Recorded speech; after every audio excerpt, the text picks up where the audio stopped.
But we have a lot of important topics to talk about. And I'm sure you saw just recently, because it just happened yesterday, where Governor J.B. Pritzker signed into law some AI protections. And there are a lot of questions surrounding this because this has not been done on a federal level. And really the main question is, what does this mean for the state of Illinois? And what does this mean when you look at other states that have done it across the nation? And we do want to get right into it. We want to bring in James Malachowski. He is the co-founder and chairman of Chicago-based IK Global. James, thank you so much for your time today and joining us to talk about this important topic. No, my pleasure. Delighted to be here. Thank you. So let's get into it. So 5 states already had these type of protections on the books. That includes California, New York, Colorado, Texas, and Utah. And now Illinois joins into that, which makes it 6. And I saw something that said that Illinois has the strongest state level AI safety law. Explain to me what this law is to begin with. So at a very basic level, the law covers what we call providers. That is the large AI developer companies. It's not directed towards individual businesses who are using AI. So think ChatGPT, Anthropic, Grok, etc. And in essence, what the law requires is that these large providers establish a governance framework and then disclose that to the public, including disclosure of any incidents that may occur. Yeah, and according to our law, if they don't do that and follow the rules, they could face a fine of $1 million. And if they continue to do that, then they could face fines up to $3 million. I want to get into when you look at other states. So I mentioned California, New York, Colorado, Texas, and also Utah. What are their laws? Maybe you can go through maybe one of those states compared to what our laws mean for everyday citizens right here in the state of Illinois. Sure. It's actually pretty straightforward because the Illinois law does follow on the history of what others have done, but it takes it to the next level. It takes it to the next level in 2 primary ways. One, the penalties that are potentially at issue. Rather than simple civil penalties, which, for example, New York and California apply, this has the monetary penalties that you talked about. So it will get attention. And then the second, what I consider to be the most significant difference, is that it has a review or audit provision. Part of the Illinois Safety Act requires that these large providers conduct on an annual basis a review and audit of their system. And it's that independent, objective assessment that I think is most significant. It's really why, for example, accounting statements are audited, so that shareholders, stakeholders can have confidence in the work that's being done. I want you to talk about IK and really where you fit into the grand scheme of all of this. So as I mentioned, what the Illinois law is focused on are these large providers. And that's great. That needs to happen. With the number of states that are now moving in that direction, there's starting to be a very comprehensive footprint. But it doesn't address the users or all of us as small or large businesses who are starting to interject these AI tools into our system. So what IK or AIQA Global is establishing is a market-driven approach to test the governance, to rate the governance of users. So that again, the stakeholders, be they the board of directors, the bankers, the auditors, the insurers, can have confidence that when AI is interjected into the business, it's done in a responsible way. And importantly, it's a free market solution. It's not requiring government mandate or regulation to implement. James, I want to talk to you because, you know, we hear everyday people that may be using some of these platforms for everyday life. They still have concerns about AI and, you know, maybe a little cautious about if AI is safe. I'm curious, do you have any concerns about AI and how you feel like this law maybe addresses if you do have some concerns? Yeah, I do have concerns, but I think it's temporal. So if we look at what's happened to date so far, I think we're in pretty good shape. The companies have been reasonably responsible. Legislators are getting involved. Private enterprises getting involved to adopt governance frameworks. There are now governance frameworks across the globe. And I think people in their normal everyday use can be pretty confident in using a ChatGPT or a Claude AI algorithm. Where I have concerns is about the future, because frankly, I don't think everyone or anyone really understands where AI will be in 3 to 5 years. And that's really why it's so important to put in these foundational protections today so that we are prepared both to have the guidelines in place, but then to react immediately if there is any sort of incident or breach that would cause harm. It's interesting that you bring up the future because earlier today on Good Day Chicago, we actually got a chance to speak to one of the sponsors of this bill, Representative LaShawn Ford, and I asked him the question about the future, if he thought this bill at some point would have to be amended, based on what's going on with AI and how quickly things are changing. I want to talk to you specifically about some of really what the dangers are with this technology, and maybe some things that maybe we haven't considered. Since you're already in this space, what are some of the dangers that maybe people aren't thinking about but should be aware about as we move forward in the world of AI? Yeah, I think there's a few that you can talk about. First is just data security, to make sure that if you are sharing your private information with an AI algorithm, that it's not going to leave your trusted sandbox or environment. The second is bias. AI is based upon the training that it used to be created. So it's the old garbage in, garbage out. So you want to make sure that the developers are using an unbiased and fair, objective data set. And then it's really the unknown that people should be concerned about into the future. And again, it all comes back to safety and governance. The way I like to think about it is automakers have responsibility for standards of their cars. But just because the car is safe doesn't mean you're going to let anyone get in and drive it. They need to have certain training. There needs to be rules of the road. And if it's used with that in mind, then you can have a much better understanding and security of safety. Very good point. I know that there is nothing on the books, at least on the federal level as of yet.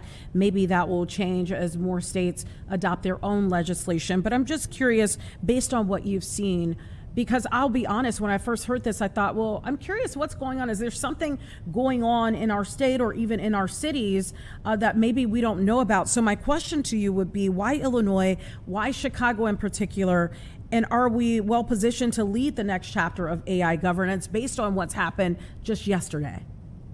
So the short answer is yes. Actually, Illinois is well positioned, and they've shown leadership over the past year to get ahead of these AI governance issues. And it really dates back to our history. If you look to what we've posted on our website, we talk about the legacy of Chicago going all the way back, to the World's Fair, where Chicago implemented standards for the governance of use of this new technology called electricity.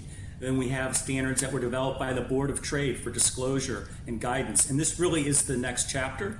And I believe that the initiative that Governor Pritzker has shown through this legislation just continues that tradition. And so Illinois is well positioned to be a leader in the state.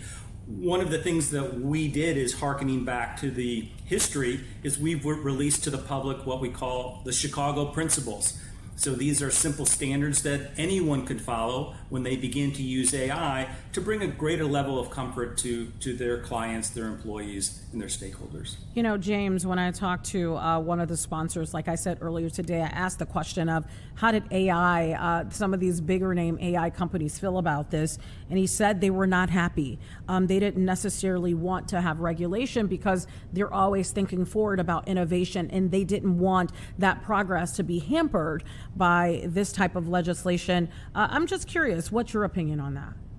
So I don't think there should be a concern. If you look at the heart of the Illinois legislation in the other states, we can really simplify it to two things. One, you need to have, as an AI provider, a governance framework.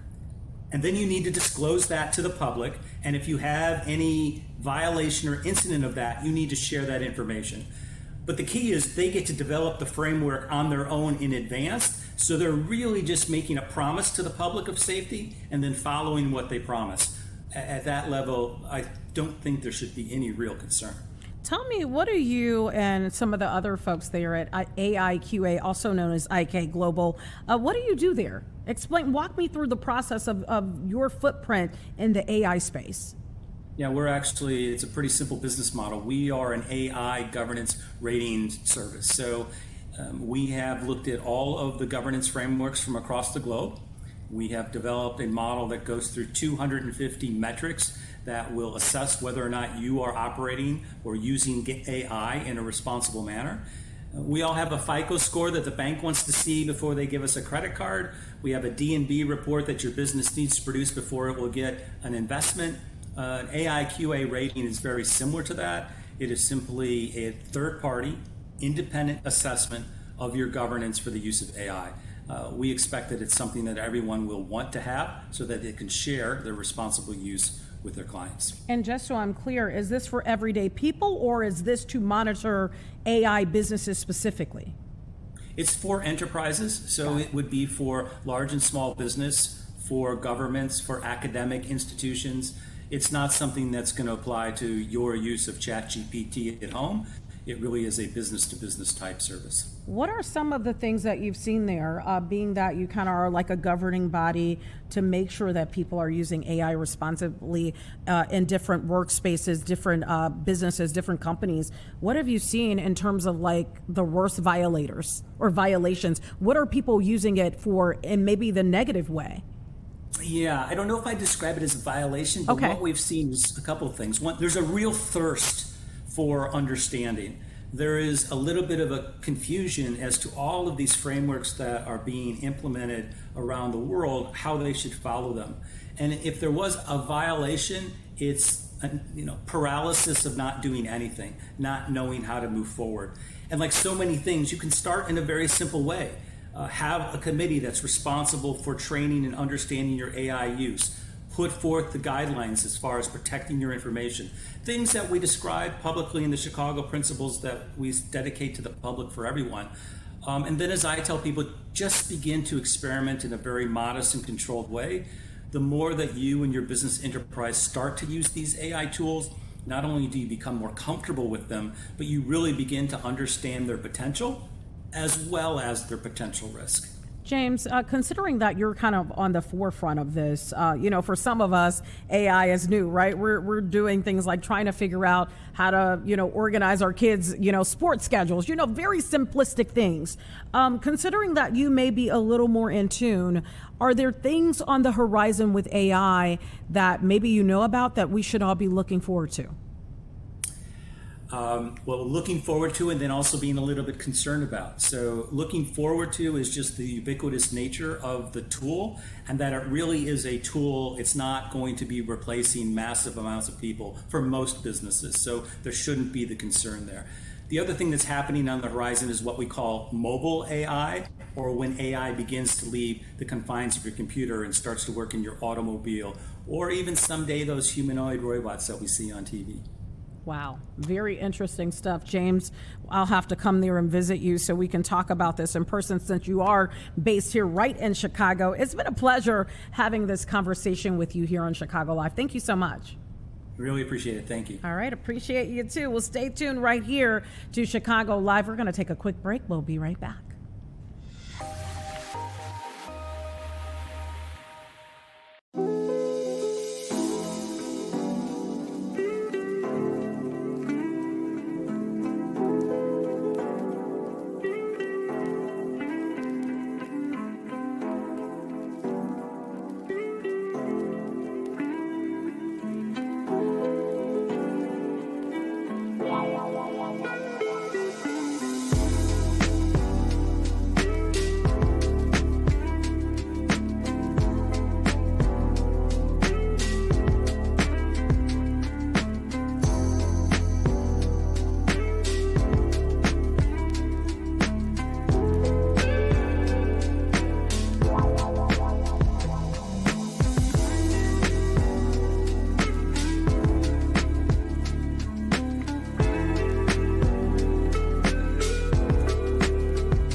Welcome back to Chicago Live. I'm Tia Ewing. I am your host through the 4 o'clock hour, where we will talk about all types of subjects impacting the city of Chicago, and even some that are impacting some of our smaller residents right down in the Chicago River. We want to bring in Dr. Austin Happel to the conversation. He's a research biologist over at the Shedd Aquarium, and we've been talking about the reservoirs almost being full, putting communities at risk of flooded basement streets, etc., as well as some of those local waterways. And it really combines sewer overflows, which then impacts marine life right here in the city of Chicago. Dr. Austin Happel, thank you so much for coming on the show today. Yeah, thanks for having me. Interested to talk about the sewer system we have. Yeah, how it affects life. Let's talk about it. Our sewer system here, I would imagine it's old. There are some issues there, which that's a whole nother story. But when we have this type of flooding and this type of water runoff like we've seen, how does that impact aquatic life?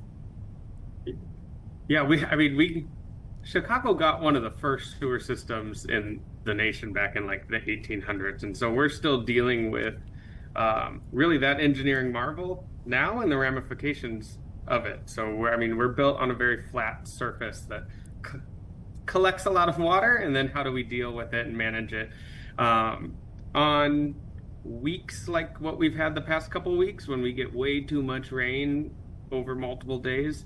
There's nowhere for it to go. The city has done a great job building tunnels and reservoirs that can store as much as possible, but Mother Nature still throws us some curveballs. So some of these heavy rains cause flooding in homes and on roads, and one of the best ways to sort of eliminate that health hazard is to remove that water and put it into the local ecosystem and let it deal with it. So we have what are called combined sewer overflow events. Some of those are gravitationally fed, so when the tunnels and reservoirs get too full, they overflow into the river. Other times we actively pump it out of communities. So some of our low-lying communities will have access to a pumping station that pulls water from those communities and puts it into the river.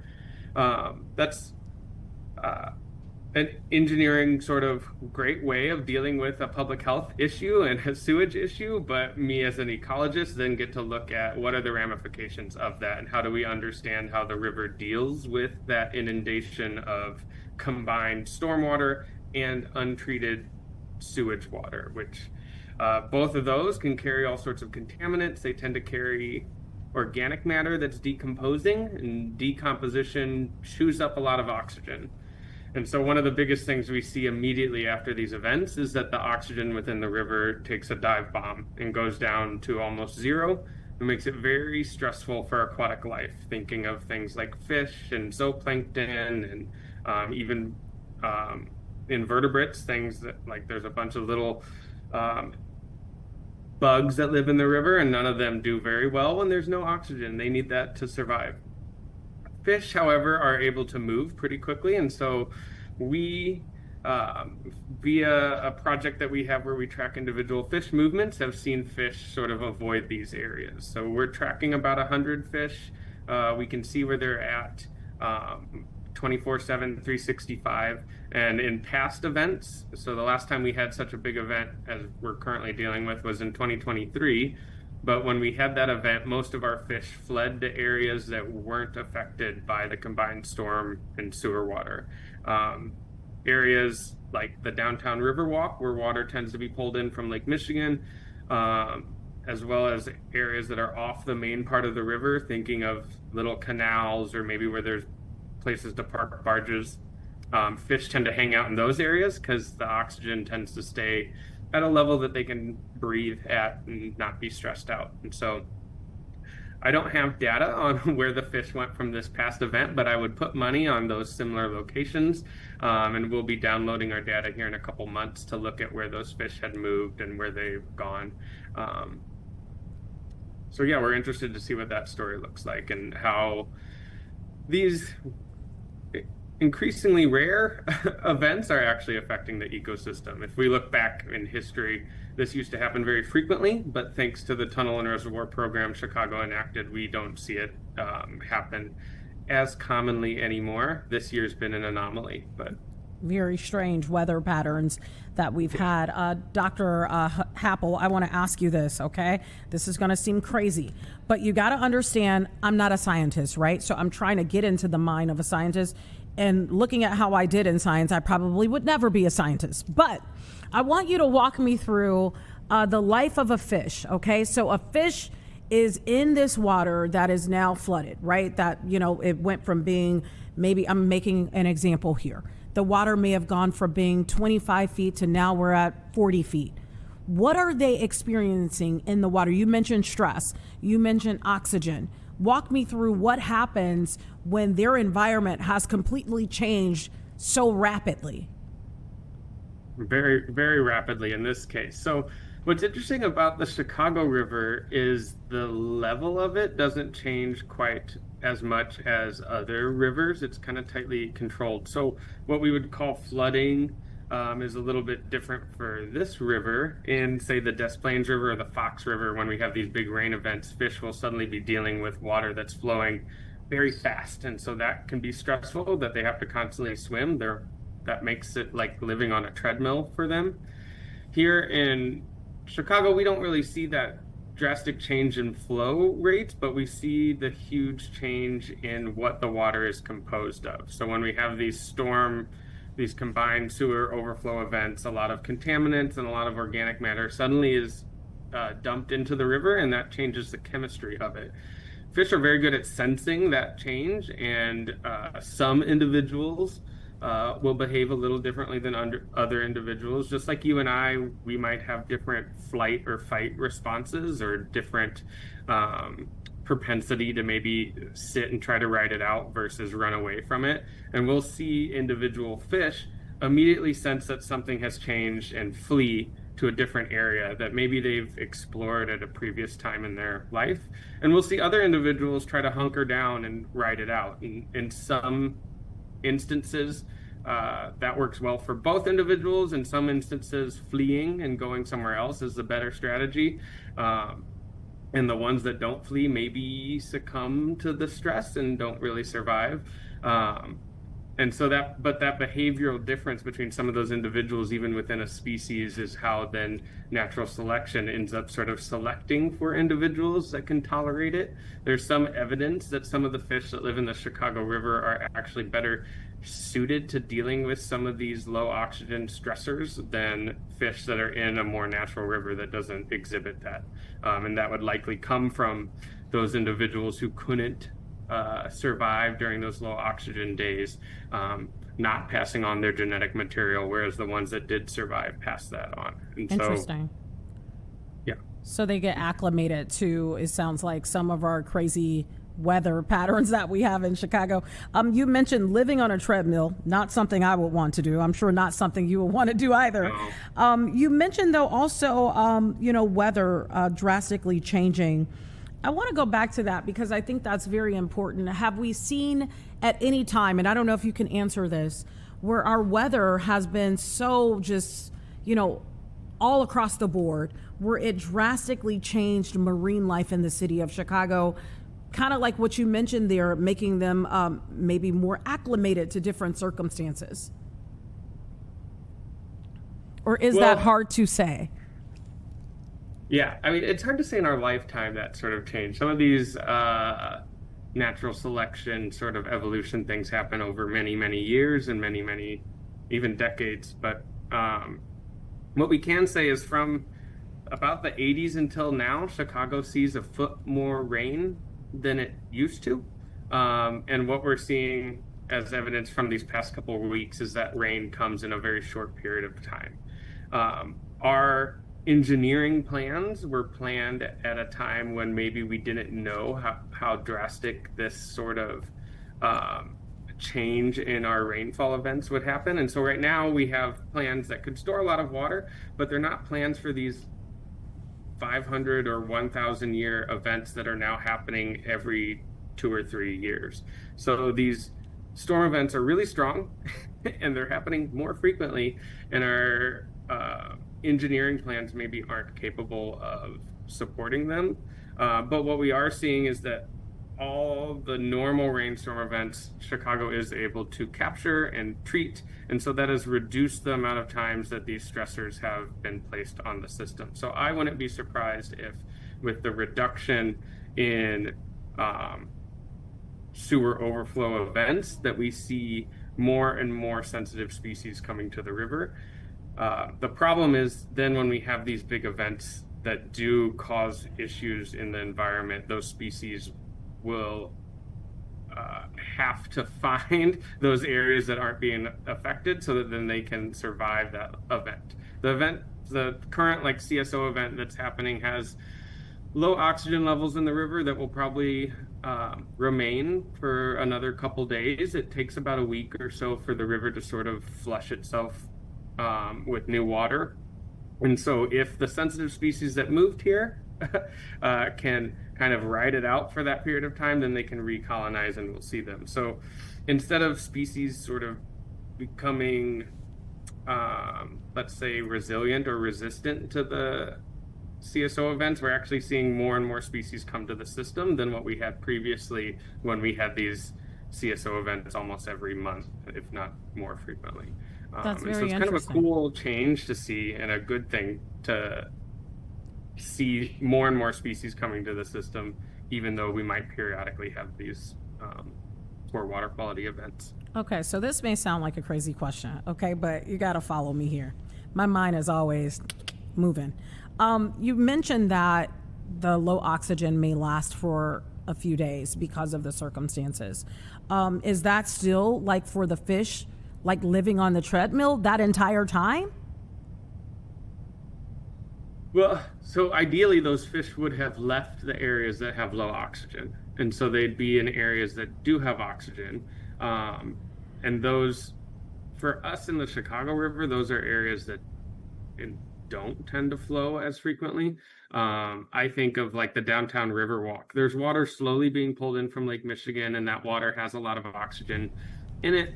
And so we've seen our fish in the past head down there, and so they can just hang out on the river walk. Like we can go down to the river walk and have a wine at City Winery or something, but maybe they're down there hanging out and enjoying the river walk as well.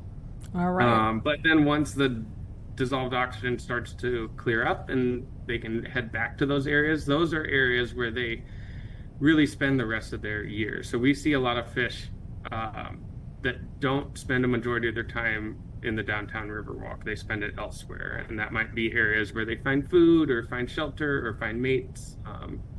And what's unfortunate is that these low oxygen events kind of push them away from those homes, but we see evidence that they can find ways to ride out the event.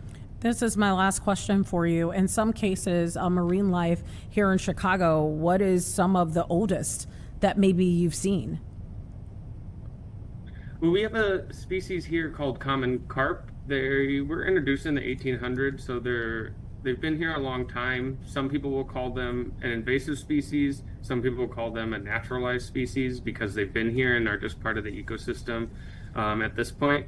But they can live into their 30s, 40s, 50s. They live quite a while. And we see a lot of those in the Chicago River.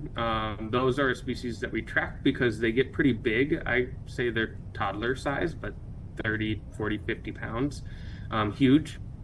And then we also have a species called freshwater drum that live a very long time. People have aged some of them up into their 70s, 80s, and 90s, which is a crazy lifespan for a freshwater fish. In marine systems, there's sharks that live into the hundreds and live very long. And then in the Great Lakes, we have sturgeon that can also live very long, but we don't see them in the river as much. Very interesting. Some fish living longer than humans. Dr. Austin Happel, research biologist with Chet Aquarium. Thank you so much for your expertise. Hopefully I didn't sound like a complete fool because you're the smart one between the two of us, but I appreciate you coming on Chicago Live. Yeah, thanks for chatting. And no, I love these sort of questions and these conversations. Yeah, everyday people questions. So, yeah, I'm one of those people. We appreciate you. And I do want to point out the fact, too, that in terms of the city, I know we were talking about some of their mitigation tactics. They did actually today launch one of their pilot programs called the Wing Storage Tank Program. I believe that was on the city's west side, where they're putting these huge tanks in the ground, hoping that it will catch some of that rainwater so it won't flood people's basements. And then we won't have some of these circumstances with the reservoirs filling up just as quickly. Austin, thank you so much for coming on the show. And thank you so much for watching Chicago Live. Stay with us. We have a short break. We'll be right back.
Welcome back to Chicago Live. We want to go to Midtown Manhattan right now and show you this building that really caused quite the scare right in New York City today. You're looking at the building right there where you can see it appears that some of the windows have even been shattered out there. What we know is that this was considered to be a structural emergency, and it still is. It forced evacuations throughout Midtown.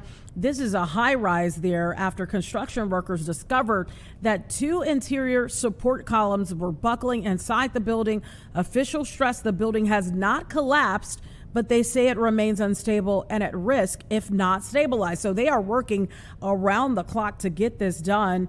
The building is the former global headquarters of Pfizer. It's now being converted into about 1,600 apartments in what is expected to be one of New York City's largest office to residential conversion projects. We know a lot of these companies in and out of these major cities have left these big high rises because of COVID. A lot of those businesses decided to do the at-home hybrid model, and so they don't need these large high-rise buildings anymore. So here's one of those projects, and we've reported on things like this where this particular building is being converted into apartments. The buckling steel columns on the 21st and 22nd floors, along with cracks and sagging floors extending from the 21st through the 26th floor. So a lot of work will have to be done there.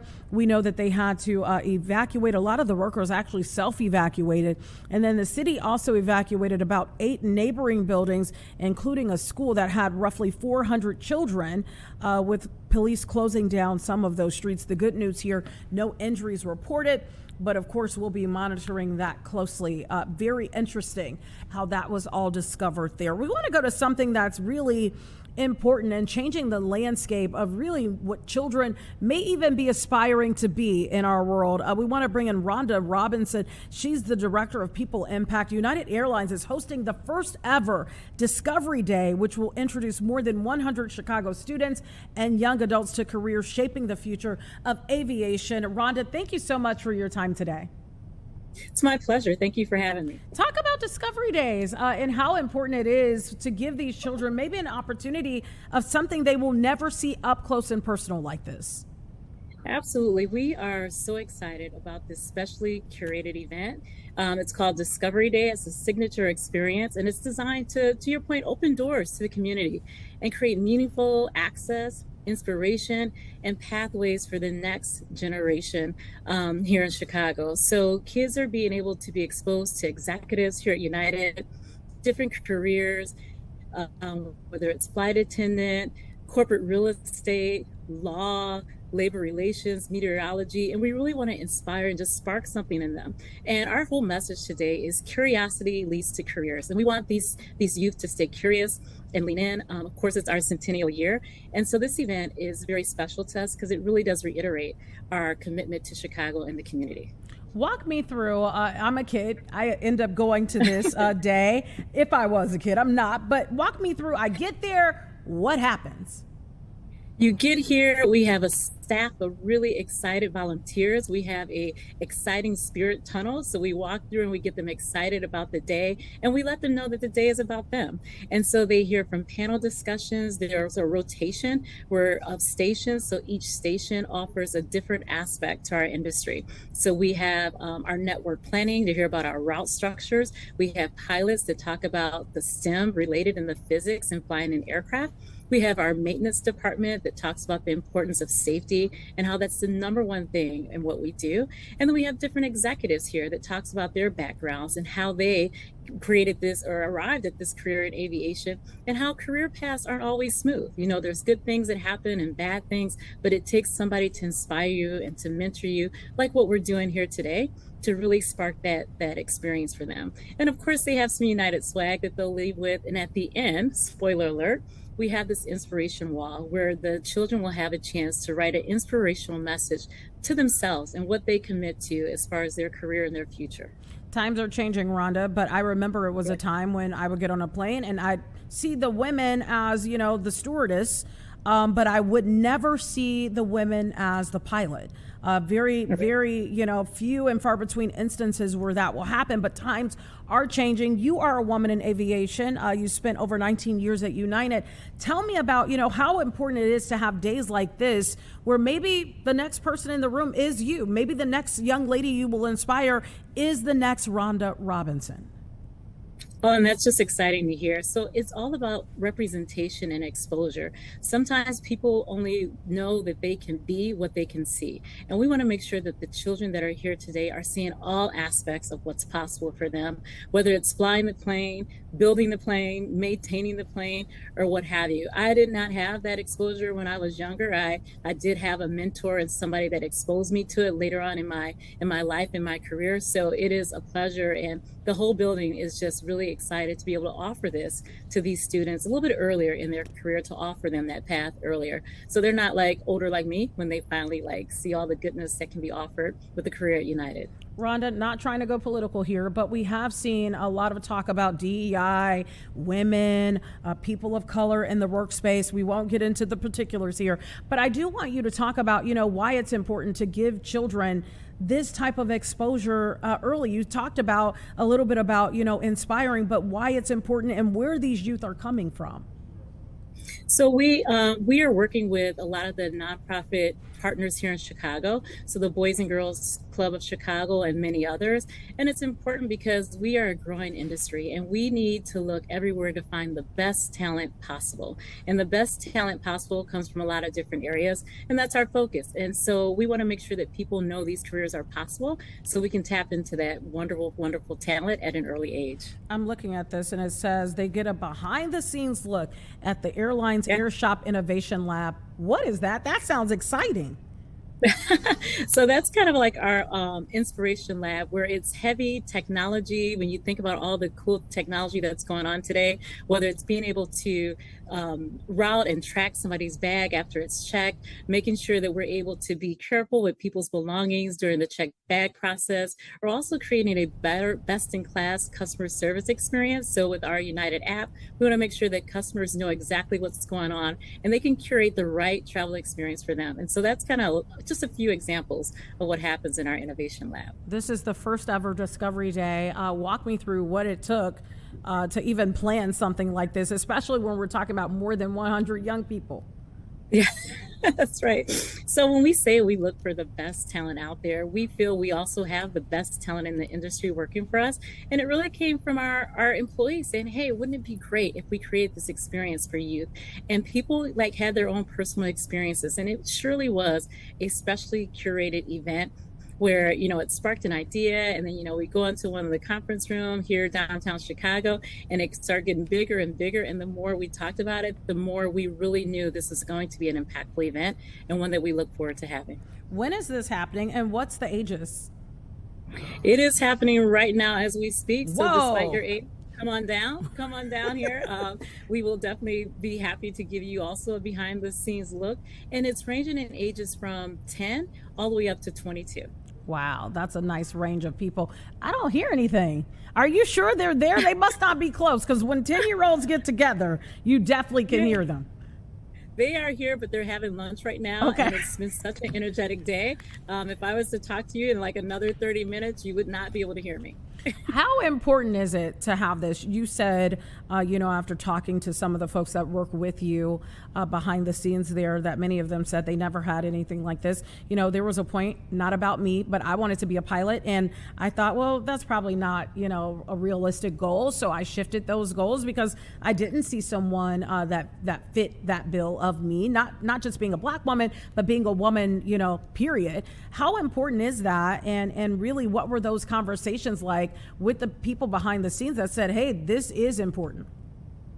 Well, a lot of people, it's from personal experiences. And I also want to say it's not too late for you. We have pilots right now going through training, and it was a lot of personal experiences where people were like, hey, I wish I had X when I was growing up, or this is what I'm seeing now that I am in a role as a pilot or executive. And as I talk to younger adults, these are the questions that I'm being asked. And so this is the need that we're looking to cover, just to make sure that we are, once we arrive at whatever career aspiration we reach, that we're looking back and we're bringing along others as well. We're opening the doors for others. We're bringing others along. We're being that inspiration and that mentorship for the next generation.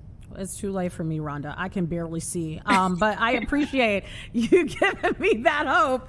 Thank you so much for having a little fun with us here on Chicago Live and really talking about something, all jokes aside, that really is important to our community. Rhonda Robinson, it was an absolute pleasure.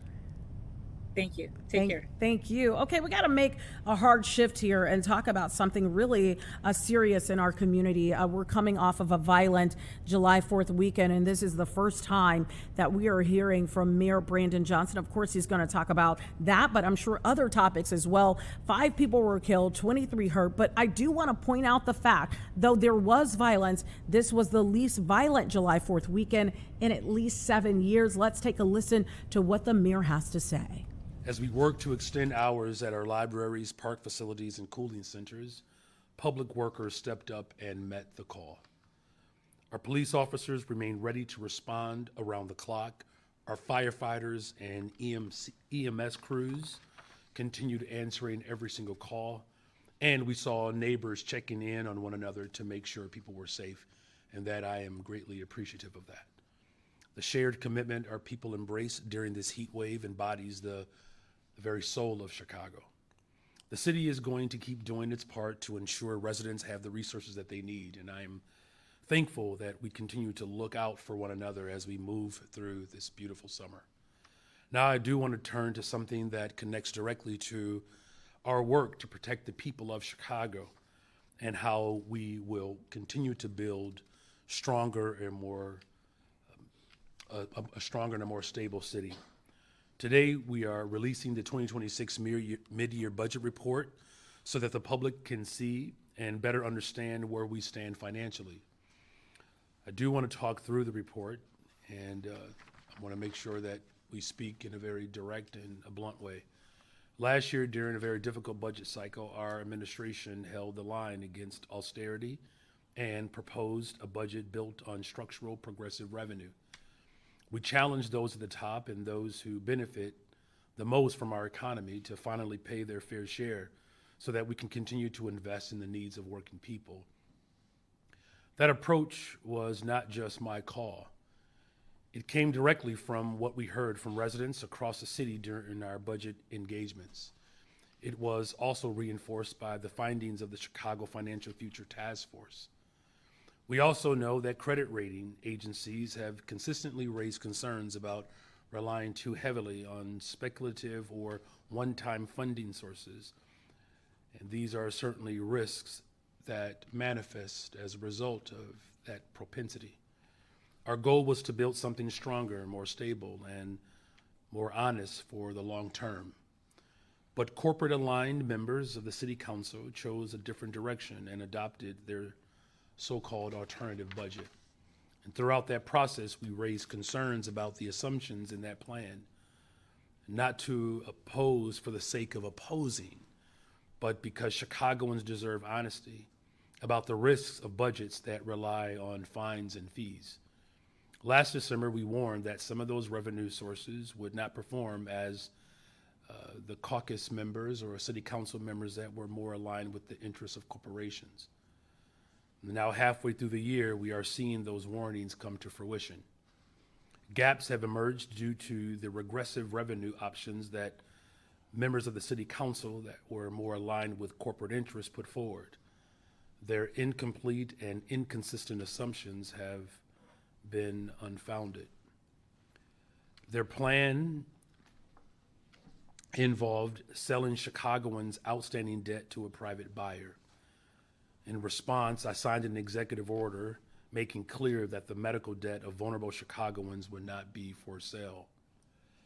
Despite my objections, my finance team has worked diligently to facilitate the possible sale of the city's vehicular debt. To date, no buyer has been identified, so the ability to move forward with a sale without an actual buyer, it's unfortunate. This proposed revenue source has been determined to be unfeasible and unworkable. The interests of corporations projected that seeking debt collection on working Chicagoans would generate roughly $90 million in revenue. It has generated zero. Their proposal to raise revenue through augmented reality and advertising on bridges and light poles have yet to raise a single dollar. Since the budget was adopted, my administration has worked diligently to implement it. We have a responsibility to make the budget work and to protect the services Chicagoans rely on. But halfway through the year, we also have a responsibility to be honest about where we actually are. When combined with other proposals included in the alternative budget that have yet to achieve any revenue, our 2026 budget is at risk of being short more than $130 million in revenue. I want to say this clearly. There were other options. We did not need to cede to big money interests and fall back on the tired practice of balancing budgets on the backs of working people. The corporate head tax, which was projected to bring in $100 million, would have prevented this shortfall. That was structural revenue that could have stabilized our finances. Meanwhile, the progressive revenue sources that my administration has championed and implemented aren't just working, they are exceeding expectations. The personal property lease tax is performing well at 11% over original projections, bringing in $402 million. And that's just through May of this year. Online sports betting is coming in strong, about 69% above projections, bringing in roughly $14.8 million so far this year. And our groundbreaking smart tax on the largest social media and big tech companies is also performing above forecast, up about 25% with around $16.1 million in revenue to date. These are the kind of innovative, progressive revenue tools that we have been pushing for, and we are not surprised that they are bearing fruit. At the same time, we've stayed disciplined as we carry out operations across departments. We've implemented efficiencies, managed resources responsibly, and continue to protect and expand the services that people count on every single day. So, what we are seeing in the middle of the year is pretty straightforward. When we collect revenue that is stable, fair, and doesn't place the burden on working families, that budget works. When we shy away from asking the wealthiest to pay their fair share and instead seek to collect more from working Chicagoans, that approach does not work. And that has real consequences for this year and how we plan for the future. As we look ahead to the fiscal year 2027, we need to be clear-eyed about that. We need a budget that reflects what is actually working in this city, one that asks those who can afford it to pay their fair share, and one that invests in working families and neighborhoods across our beloved city. And I want to end where I started, with people and not just numbers. We are proud that over 27,000 young people have been placed in summer jobs through the Chicago Youth Works program thus far. This past week, I had the chance to see young people in action, whether it was at Brighton Park Neighborhood Council Community Fiesta or at one of our Chicago Park District locations. It is clear that our investments are working and they are worthy. That is more than 27,000 young people earning an income, gaining important experience, and learning about the responsibility of working and building a work ethic and seeing a brighter pathway for themselves. And it's not a coincidence that when we invest in young people, we also see stronger and safer communities, because opportunities truly matter. When a young person has something positive to look forward to and someone investing in them, it changes their trajectories. It creates a viable future for generations of families. So as we move into the next budget cycle, that connection has to stay at the center of our work. We are going to keep fighting for a city where the wealthiest pay their fair share, so we can keep investing in young people, strengthening public services, and building safer neighborhoods. Because at the end of the day, that is what works. And of course, is what Chicago deserves. That is our true expectation. With that, I'm happy to answer any of your questions. Good afternoon. We're going to do one question, one follow-up, and we're going to go down the line. One question, one follow-up. Yes, So then that has to be related to the original question. All right, I'll keep that in mind. Good afternoon, Mayor. Good afternoon. Just give us 1 second here to get ourselves situated. Okay. It is a good afternoon. Sort of budget related, but not entirely. All right. You've been generous to labor, avoided layoffs, cuts.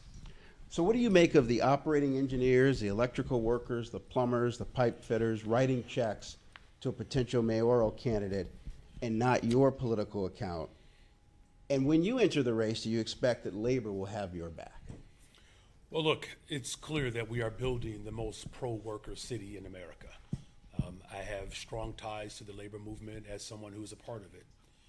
And when you look at the investments that we have made, whether it's paid time off if you're sick, making sure that our lowest wage earners get raises that are commensurate of what it takes to raise a family here in Chicago, I believe that my record is stronger than any mayor that has sat in this seat. You know, as far as, you know, how I move, I certainly do not move with the political calculus of whether or not someone's going to contribute to a said campaign. I move on behalf of working people. What I can say is, if you look at where I've made those critical investments in labor, the people who actually live in the city of Chicago are the ones who are benefiting, of course, the most from those investments. As a follow-up, sir, in 21 days, petition signatures for the municipal contest begin to circulate. October 19th is the deadline. Where are you in making up your mind about running for re-election? Well, I mean, look, I know that a lot of folks are paying attention to, campaigns and elections. The one in November, I believe, is the one that matters significantly. When you look at what's happening at the federal level, without control over the House and Senate, the Trump administration has had a devastating impact on cities across America. Again, as far as my political future, I believe at some point, I'll get a chance to have a deeper conversation with my wife and those who are closest to me. But in the meantime, what matters most in this moment is ensuring that every single young person gets an opportunity to work this summer that applied. The 29,000 positions that we have made available, the vast majority of them, of course, are going to people who live on the west and south side of Chicago, southwest, northwest side of our city. That's important. Today, we announced yet another investment on the west side of Chicago. So far, with housing and economic development, the west side has experienced $2 billion of investments. The south side has experienced $2.6 billion of investments. That's what people are paying attention to. As far as circulation of petitions, as folks prepare for this next political cycle, I think it's important that we draw our attention to the communities that really deserve, full attention. And at some point, we'll make that decision. Good afternoon, Mayor. Yes, it is. With the shortfall that you've talked about, is the city planning to take action in the immediate to try to mitigate that, or is the expectation that you'll see if some of those progressive revenue sources continue to come in above expectations, or could we see service cuts or layoffs? Well, I don't want to have to cut services that people rely upon. I certainly don't want to do that because of the failure of members of city council that were more aligned with the interests of corporations. I'm going to continue to do my part to work with city council. Obviously, we did push hard for progressive revenue at the state level, of which we were able to secure some of that as well. That our focus has to be multifaceted. That's my approach here. I'm working hard to avoid layoffs and cutting services, especially at a time in which we've seen 100-year storms happen on a more regular basis. City services are so critical to keeping communities safe and thriving. So I'm going to do everything in my power to make sure that we're able to close this gap. And look, it's really a call to action for the people of Chicago. We had a pathway that would have avoided this had City Council accepted the $100 million from the top corporate earners in terms of corporations in the city. We wouldn't be in this predicament right now. So hopefully it's a lesson learned by certain members of City Council because these challenges won't disappear in one budget. When we think about the long-term sustainability of our economy, what I've put forward has produced the type of dividends that I anticipated. What they have put forward has literally produced the type of shortfall that we're experiencing today. I know you talked about this at the time, but do you still feel it was a smart move not to veto this budget, knowing that the budget office at the time saw this type of shortfall potentially Look, happening? the smart move was to actually put forth a budget that would put us in a long-term sustainable future. That's the smart move. That's what I did. What was not smart was to have these speculatives and projections on revenue sources that have proven to be ineffective. That was the error. Putting forward a budget that the people of Chicago anticipated me to do, and those budget proposals that we did secure are overperforming. Again, it's another example of why I believe that working in concert with community groups who have been through the experiences of austere budgets, we've already seen the negative impact of that type of approach. The hope is that moving forward, that what we have presented as proof positive, that the hope is that those examples are strong enough to remove people out of that corporate aligned interest space and into a more progressive working class space. Yeah. Hello again, Mayor. It's good to see you again. You got the Always morning good to and see the you afternoon again. shift. Well, that means I'm breathing, and That's still true. upright. Yeah. So, given the fact that you haven't decided yet or not publicly announced whether you're going to run again, will you plan to take or will you rule out taking the automatic property tax hike to help with this budget situation you just described? Well, here's what what I can say is that if you look at the financial state of affairs in the city of Chicago, and if you look at the overall arc from where we started and what we've inherited and where we stand today, the proposals that I put forward that are proving to be effective, that's the expectation that I believe the people of Chicago have moving forward. And it's a reasonable expectation.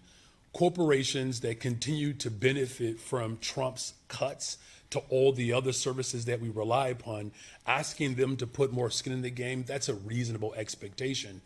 I had a conversation recently with Speaker Welch, and we're already talking about the next budget, right? I just want to make sure that that's noted, because sometimes people think that these conversations only happen in the spring. And I do believe that there's still a path moving forward for a millionaire's tax and a billionaire's tax.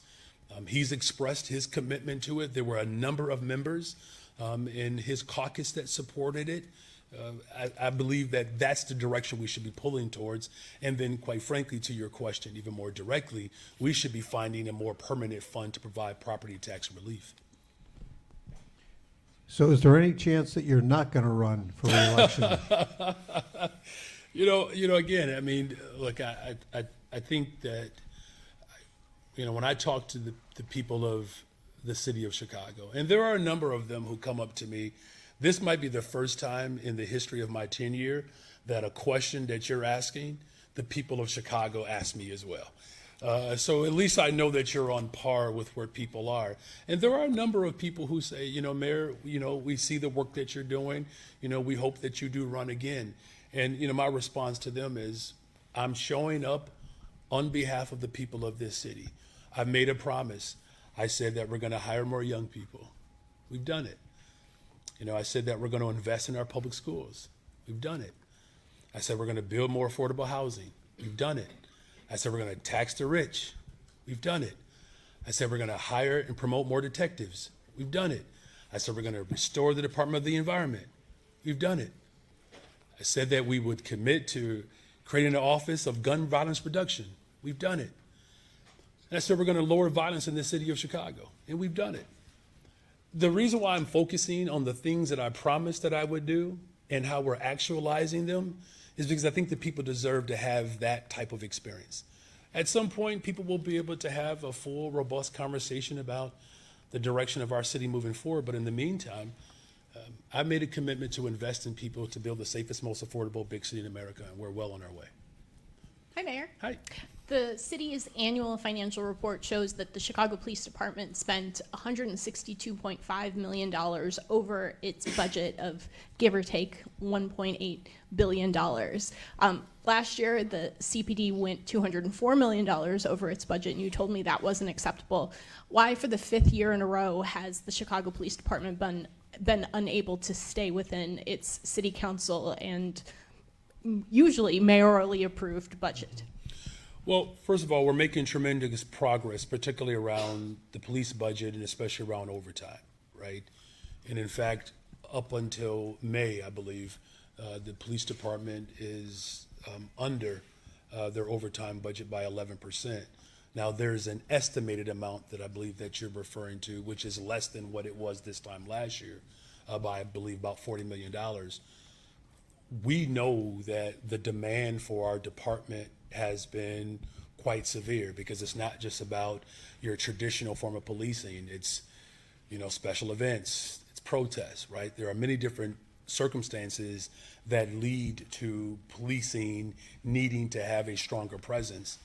I signed an executive order providing the police department with a 3-month window to determine whether or not overtime will be needed. Look, there's more work to be done. We're not dismissing that. And there's progress being made. Today, the Ethics and Government Oversight Committee passed a resolution calling for U.S. Attorney. We're just listening in to Mayor Brandon Johnson holding his press briefing at City Hall. This is after the holiday weekend. He was asked, one of the final questions he was asked was, will he run again to be mayor of the city of Chicago? Did not give a definitive answer, said that it was the same question that the people of Chicago have been asking. So as of right now, it's still up in the air, but it does sound like overall the mayor may consider running for his position again. Stay with us right here on Chicago Live. We'll be right back.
Welcome back to Chicago Live. We've been discussing a blood shortage across much of the country, including right here in Chicago. We know that oftentimes we talk about blood shortages happening in the summer months, and there are two women who are determined to address this chronic blood shortage and the need that is out there. And they're doing something incredible, something I have never heard of before. They're driving an ambulance across America. I want to bring to you right now Lori Talbot and Marie Forrestal. Thank you, ladies, so much for coming on Chicago Live with us today. We can hear them. Can you hear us? Now we can. Okay, We were getting nervous. Very good. So you are two Jersey girls. You're hitting Route 66. You're in this souped up ambulance. Tell me about Rosie the Rescuer. That's where we will start. Okay, so basically we are driving this ambulance. It's been decommissioned, and we're driving it across country, beginning right here in Chicago, ending in Santa Monica. And my girlfriend here likes to decorate things. So it's wrapped on the outside with Miles of Kindness documentary, but the inside has been designed by some set designers, and it is boho chic, and we're gonna get to see it in like an hour and a half. Oh, I love this. Okay, so you're actually going to start driving when? When do you start driving? Is it later on today? We start driving tomorrow, and our first stop is in Romeoville, and we're doing a blood drive with the local blood center, Versity, and that will be our very first stop, and we're going to be talking about donor diversity and the need for a more diverse community to step up and donate for sickle cell patients who are chronically transfused. So you're going more than 2,500 miles. You're going to end up on July 18th in Santa Monica, California. Why was this initiative, this move, so important to both of you? So last Labor Day, Marie reached out to me in what was clearly a voice text and said, I've never been more serious about anything in my life. What do you think about riding Route 66 on the 100th anniversary and videotaping? and it has just grown from there. What connects us is we met many years ago. I was a teacher at Hillside Avenue School in Cranford, New Jersey, where Marie's children attended. And I came to know Marie as the blood lady. She worked for the blood center, and she was setting up blood drives within our school. And she'll tell you the story that I peeked my head out of my classroom and said, "Hey, are you the blood lady? I'd like to get involved." And the reason I wanted to get involved was I had given birth to a 27-week preemie, and she was 2 pounds, 2 ounces and needed 3 blood transfusions. So she used blood, and I wanted to give back. Little did I know that 18 years later, my husband would be diagnosed with stage 4 colorectal cancer. And during his 26-month battle, he used platelets. When the chemo took life out of him, the platelets kind of gave him back his vitality and allowed us to have some really good times where we created memories that we now have as he passed after 26 months of his battle. So blood was very important to me. And my crazy friend had this crazy idea, and I said yes. Well, I've been working at blood centers across the country for 34 years, and things are getting more difficult to recruit blood donors. It's not getting easier. And I'm towards the end of my career and decided I wanted to go out hard and really raise awareness about the issues that are impacting the blood supply. So it's a lack of diverse donors. There's been a 50% decline in blood donors under the age of 30, which is critical. And then there's policy issues across the country. A lot of people don't know only 2% of the ambulances across the country have blood on them. So that means 10,000 people die each year needlessly before they get to a hospital. So I was frustrated. I was on Route 66 in Oklahoma. I was lost. I was kind of lost, maybe a little bit soulfully, and I was frustrated. And that's when I texted her. And a year later, this is crazy. We don't believe we're doing this, literally. I'm living in, I can't believe this is my life moments. Yeah, understood. But it's exciting what you're doing, and definitely beneficial, for other people to take, things that have happened in your own life and turn them around, for good for others is always something that is commendable. I want to go back to something you said there about the decrease in donors under the age of 30, and that being a really critical point. Tell me why. Why is that such a big deal? Yeah, it's so interesting. First of all, the pandemic really hurt blood collections nationwide. There was really a 2-year period where, schools weren't hosting blood drives. And usually somebody's first experience is usually in high school, and then they continue on. So the pandemic definitely impacted donations. The other thing in high schools that impacted donations is basically security issues.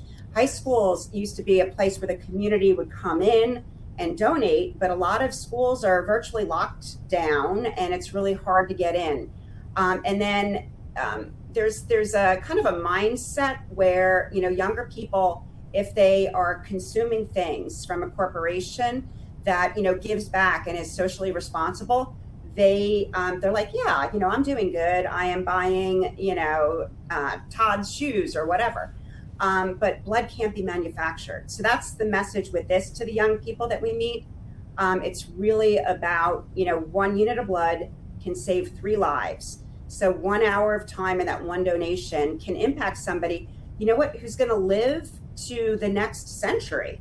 And what other kind of act of kindness can do that and impact future generations? How are you allowing people do people know that you're coming, or is this literally like you'll be like a pop-up situation? Obviously, it makes sense why you started here, because Illinois is obviously where the iconic Route 66 begins, but are you telling people that you're coming, or is this a pop-up shop situation where you will travel to all of these destinations?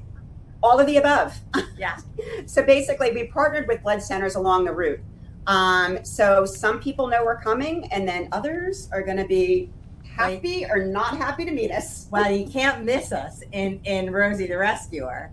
And we have on our website, milesofkindnessdoc.com, we have a place where if you hear about us on social media, if people are seeing us right now, they can go to our website, no matter where they are in the country, and they can register to donate blood at this moment somewhere near them. So if somebody in Alaska hears about us on social media, they can go to our website and they can register to donate right in their own community. I look Yep. forward And to then if people want to show up and meet us somewhere, our stops are also listed on our website. And we just want to meet people. We want to talk to people. It's our favorite thing. It's her favorite thing. It's not always my social battery drains. She likes it. Me.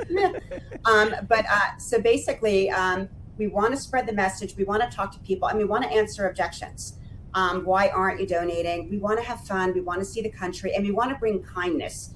Because when somebody's in the hospital with their child or with their husband, you're not asking, what your race, politics, religion is. You're watching that bag be hung by the hospital bed, giving life to somebody. And so there's no greater act of kindness than blood donation, and that's what this is all about. Right. And along the way, we have a lot of great sponsors. So we have some little tokens to give out along the way as we spread kindness. And we just will be doing general acts of kindness. We just want to start the conversation around blood.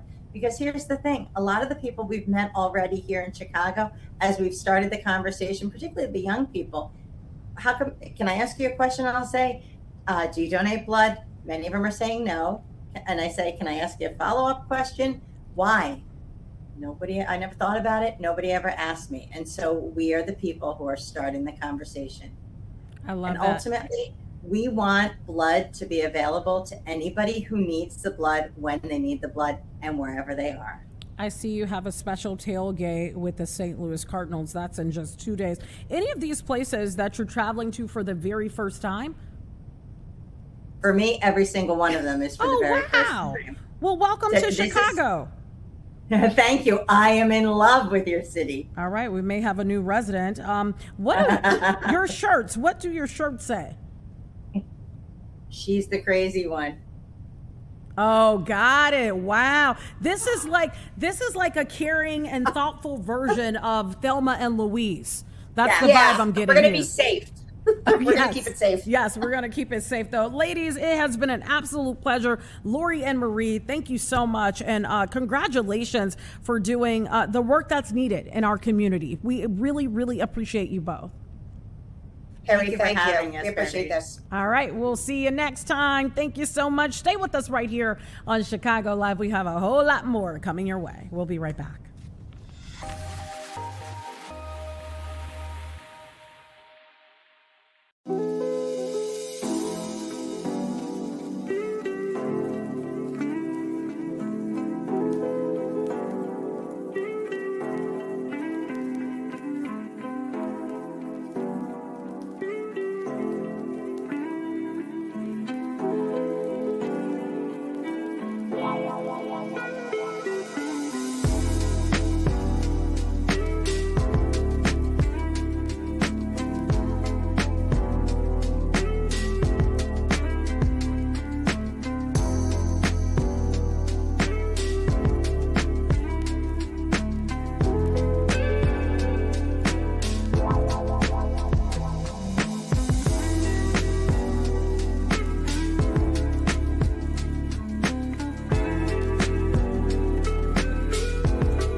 Thank you so much for sticking with us right here on Chicago Live. I want to bring in Associate Professor of Human Development and Social Policy and Political Science right at Northwestern University, Tabitha Bonilla. Thank you so much, Tabitha, for coming on.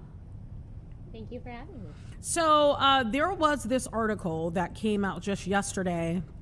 This was on the Fox News website. It talked about this Heartland poll that found that 53% of voters 18 and 39 want a Democratic socialist to win the presidential election. Let's start with outlining, really, maybe somebody's watching right now. They're not familiar with socialism. Maybe they've lived under a rock. Can you outline for us what socialism is?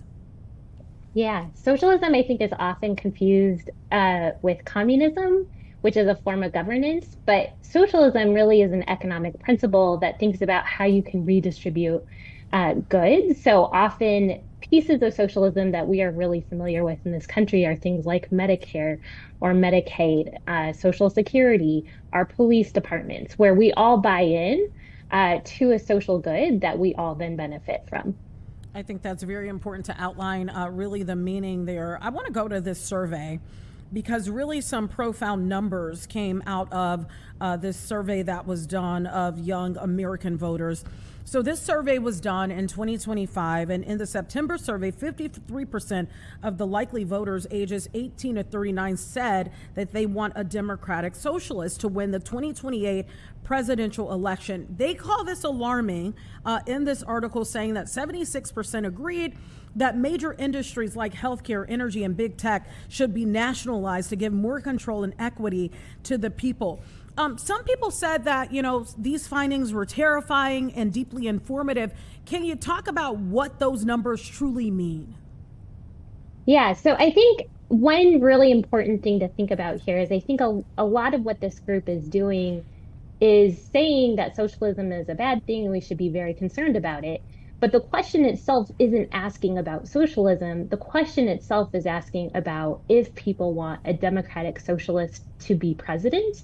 And so there's two things that they're actually asking about, and it's really unclear from the wording what people really want. It could just be that most of the people responding to that question really want a Democrat. So I think that's a really important grounding piece of the discussion. The other thing that I know is that Gallup, who is a nonpartisan and very prominent survey company, released a similar poll at the same time. And positive feelings towards socialism from their poll were only about 36%, which is much lower than what we're seeing in this poll. And even though they are higher among younger people than older people, they still don't approach the 55% number that this Rasmussen Heartland poll is suggesting. Based on, really what you do in human development and social policy and political science, socialist ideas, do they typically, is it even a definitive statement to say if socialist ideas typically align with one party or another?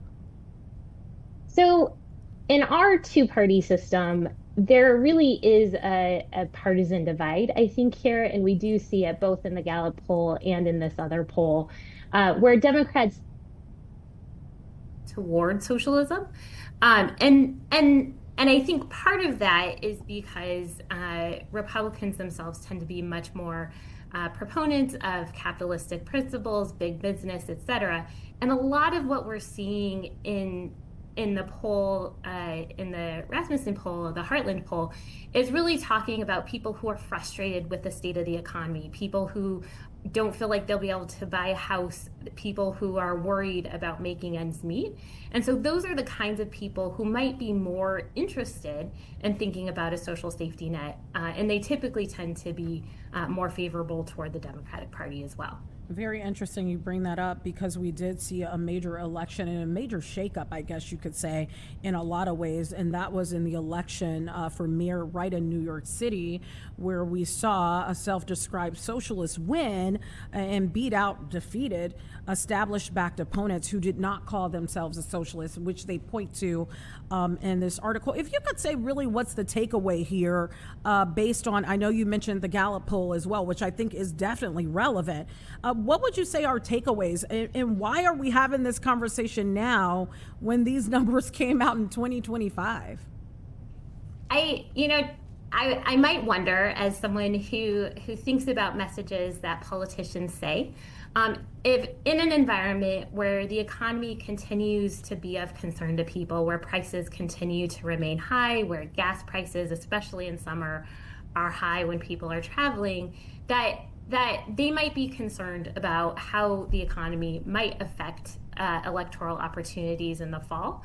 And so it's easy to rile people up about socialism, about a concept that has historically been concerning to people, rather than really address the issues at hand, which are our policies really helping us to address the needs of people, particularly young people who tend to feel the negative effects of the economy most alarmingly, as opposed to older people who tend to be a little bit more economically secure.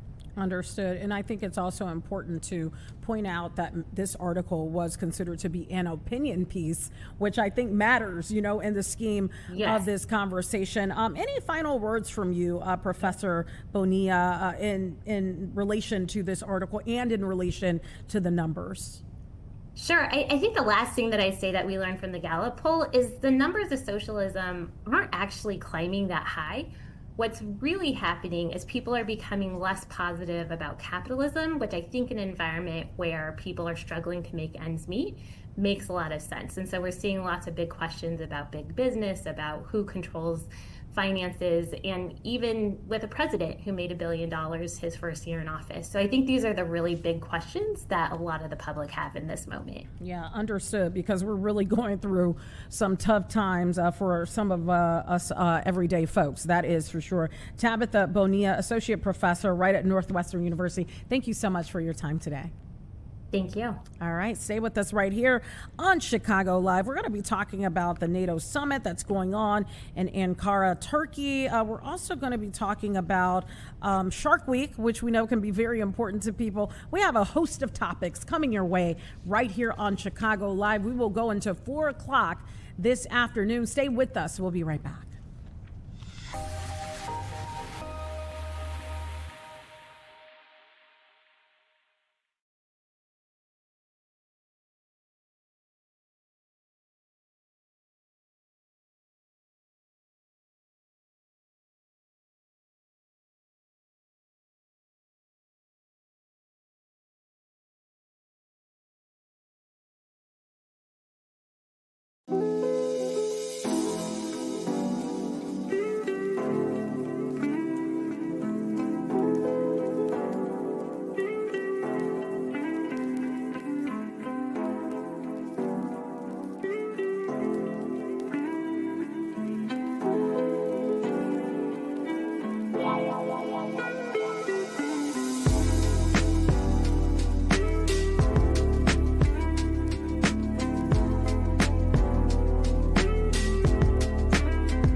Welcome back to Chicago Live 228 on your Tuesday afternoon. Again, I am your host for today, Tia Ewing, as we continue to have several conversations, including this one. We want to talk about the NATO summit. We want to bring in Alan Sanders. He's professor emeritus of political science at St. Peter's University right there in New Jersey, in Jersey City. Thank you so much, Professor, for coming on the program with us. My pleasure, Tia. Let's talk about this. So we are expecting to hear from this 32-member body to talk about funding they've increased funding, I guess you could say, for defense spending. What happens if they say that they've done that and they don't really show it? Because we've seen that before where there's this conversation around defense spending and then there's really nothing always done. Well, I mean, it's the annual NATO summit meeting, and I think the NATO leaders are trying to figure out whether Donald Trump is the odd man in or the odd man out of NATO. That is to say, how cooperative is he going to be and how responsive is he going to be to the NATO nations' pledge to increase defense spending. Many of them have done so. The pledge is to increase their defense spending by 5% of GDP by the end of 2035. Some of them are on track to do that. Some of them are not on track to do that. In any event, the United States has indicated that it plans to withdraw military assets from NATO, and so there's certainly pressure on the NATO allies to come up with a difference, with the difference of the withdrawal of NATO assets from the United States. But of course, we'll have to wait and see what the actual plans of the U.S. are. They're not at all clear, and that will be part of the discussions at the meeting. And then, of course, the discussion will also center on how well the Europeans are meeting their 5% obligations to up defense spending. I'm happy that you brought President Trump into this because I think all eyes are on the president during this time. He has repeatedly said the U.S. carries too much of NATO's burden. And is this summit about strengthening the alliance or forcing Europe to pay more? Well, it's about figuring out where they go from here. It's clear that the U.S. is intent on withdrawing some of its military assets from NATO. So the United States wants to turn its attention to other parts of the world, primarily the Far East.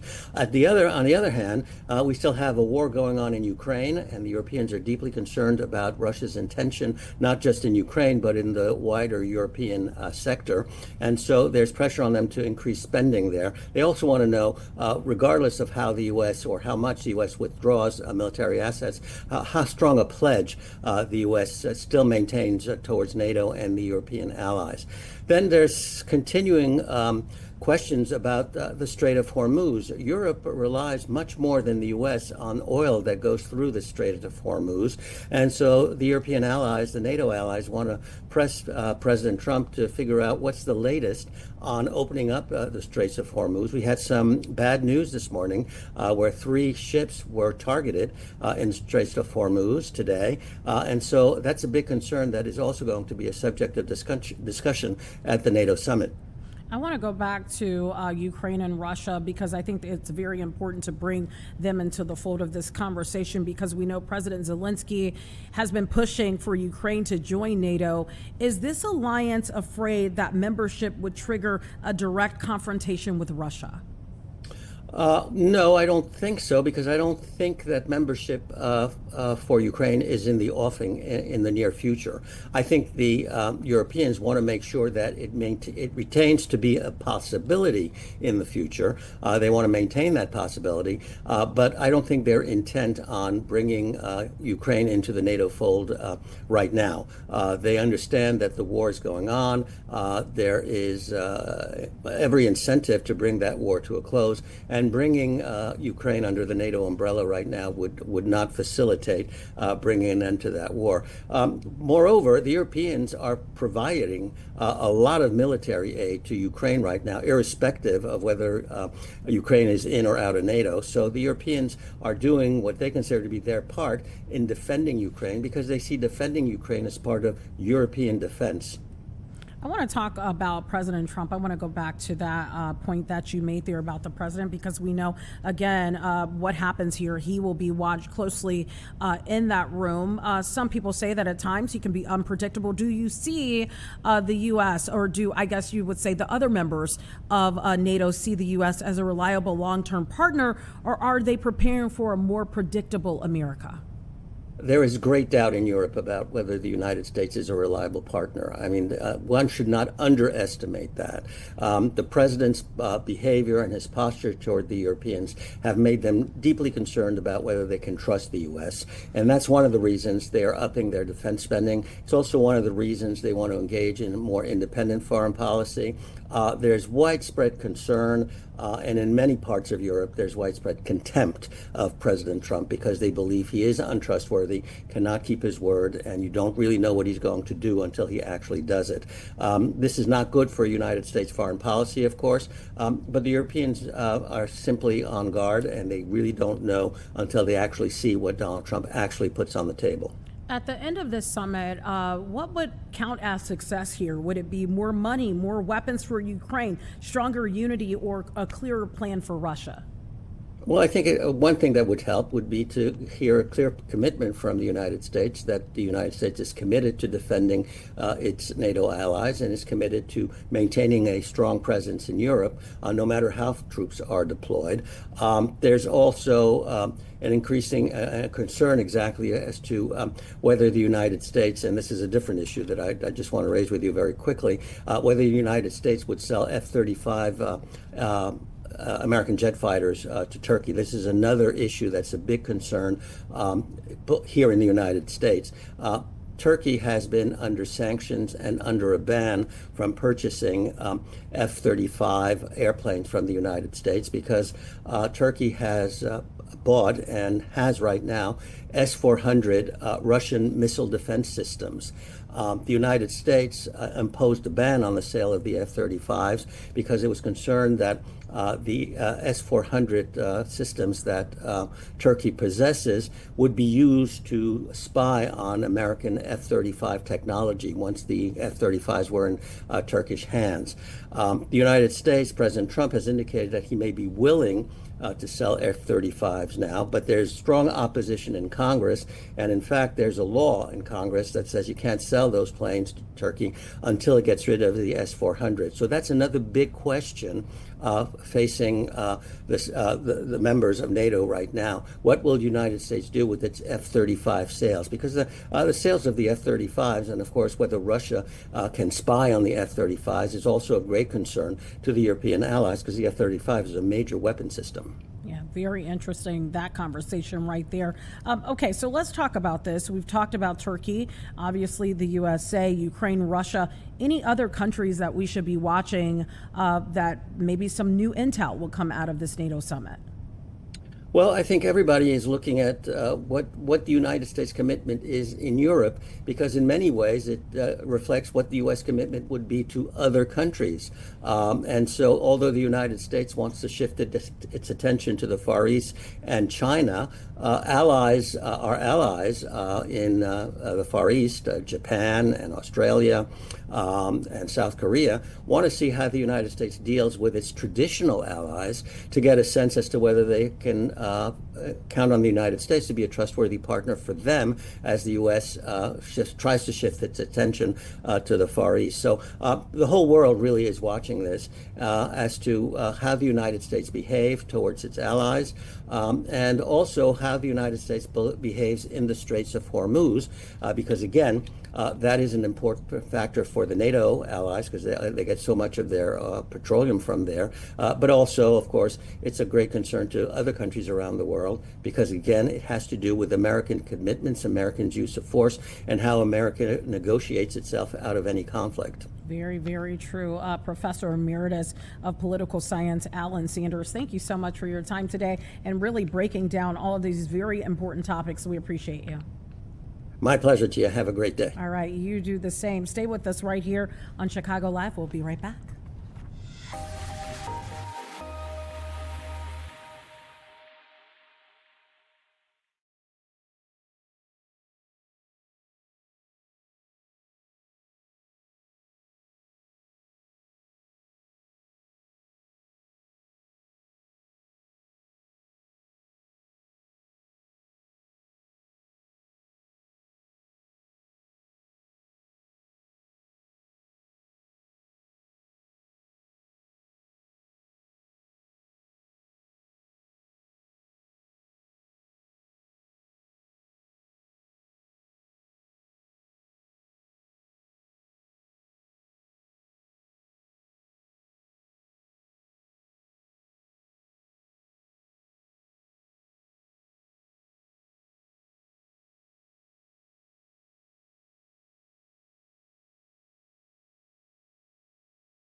It is 2:42 on your Tuesday morning, and you are watching Chicago Live. I am the host, Tia Ewing, for today.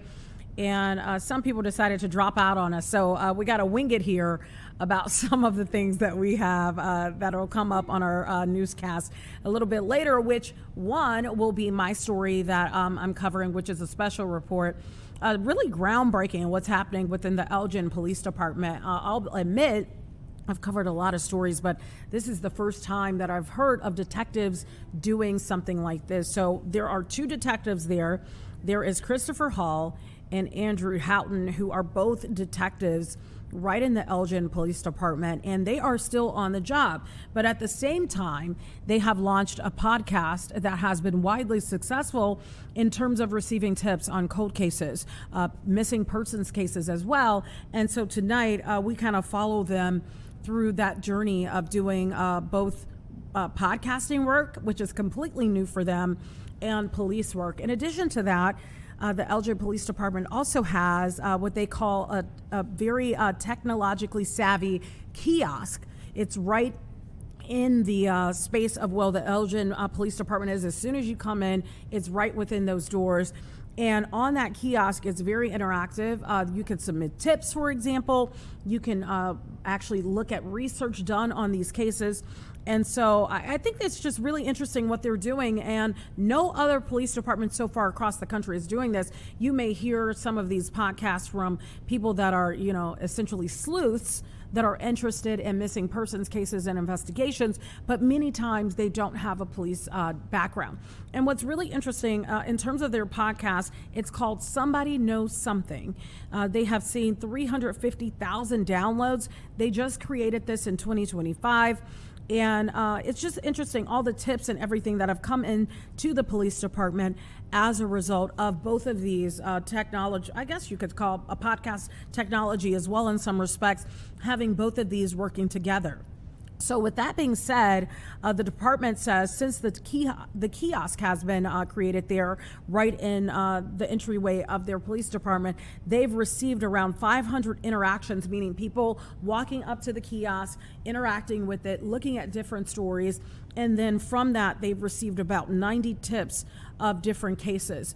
So we will follow that story tonight. It will be on the news at 4, 5, and also 9. And of course, you can always get it on our website, which is fox32chicago.com. Right now, these detectives, they're working 4 missing persons cases within that kiosk. And currently they have 41 homicide cases also listed on that kiosk, and they are working quite the caseload as of right now. That's a story that, again, you can watch on air and, of course, online. Stay with us right here on Chicago Live. We'll be right back.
dum dum dum dum dum dum dum dum. That's supposed to be the Jaws song. It is Shark Week over at Brookfield Zoo, Chicago. They'll be celebrating, though, all week long for the month of July. We want to bring in Mike Masellas. He's the Associate Director of Herps and Aquatics over at Brookfield Zoo, Chicago. Mike, good afternoon to you. Hi, good talking with you. Let's start here because I think sometimes people get it a little confused. They think of sharks and they think, oh my goodness, they're going to bite me. They're going to rip my arm off. And that's not always the case. They shouldn't be considered, I guess, the most dangerous species in the water, right? Yeah, definitely not. I mean, no shark wants to eat a person. We're not on the menu for any species. There are some species that can be dangerous in certain circumstances, but that's kind of few and far between. The vast majority of shark species are kind of small bottom-dwelling animals, so nothing really to be afraid of. I know. But animals you want to give some personal space to, I guess. Yeah, I got a little laugh out of you there, but I had to ask because I think sometimes people think the absolute worst of those animals. Tell me what you have going on all month long there at Brookfield Zoo for Shark Week, which really is Shark Month. Yeah, so we work alongside the AZA Shark and Ray Awareness Program, Shark and Ray SAFE program, to celebrate Shark and Ray Awareness Month. It used to be one day on July 14th, which we will be celebrating here at the Living Coast building. So if people want to come by, we'll have some like arts and crafts and games and things to play. So they should come by that day if they can. But we are kind of always celebrating sharks, and we have Shark and Ray feeding adventures. If people are interested in sort of meeting our leopard sharks, we kind of work with an animal care specialist and see how we feed and take care of those animals. So if you really want to get up close and personal and maybe overcome your fear of shark that hopefully you shouldn't have, but if you have it, we can help you overcome it by meeting those animals. So just highlighting them overall throughout the month. Tell me about the sharks you have there and maybe even some of their origins and how long they've been residents there at Brookfield Zoo. Yeah, so we have 3 leopard sharks. They are kind of in their 20s, and they've been long-term residents at the Living Coast. They kind of helped open the building.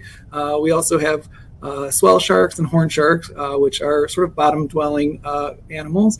So you may not see them every time, but they're active enough that you usually see them. But they're pretty much always sitting on the bottom of the habitat, and they're a little smaller than the leopard sharks. And then we're celebrating not just sharks, but sharks, skates, and rays. So all the elasmobranes, which are animals that have a cartilaginous skeleton. So we also have cow-nose rays in one of our other habitats in the building. So we've got to give them a shout out too. Okay, tell me about how sharks and rays impact our ecosystem. Yeah, I mean, they're important predators. So while they're not predators of humans, they do prey on weaker animals in the ecosystem, kind of keeping that balance and eating those other animals. So they are important. Yeah. Mike, I'll be honest, you're the first person that I've ever interviewed with a title known as the Associate Director of Herps and Aquatics. Tell me what you actually do there at the Brookfield Zoo.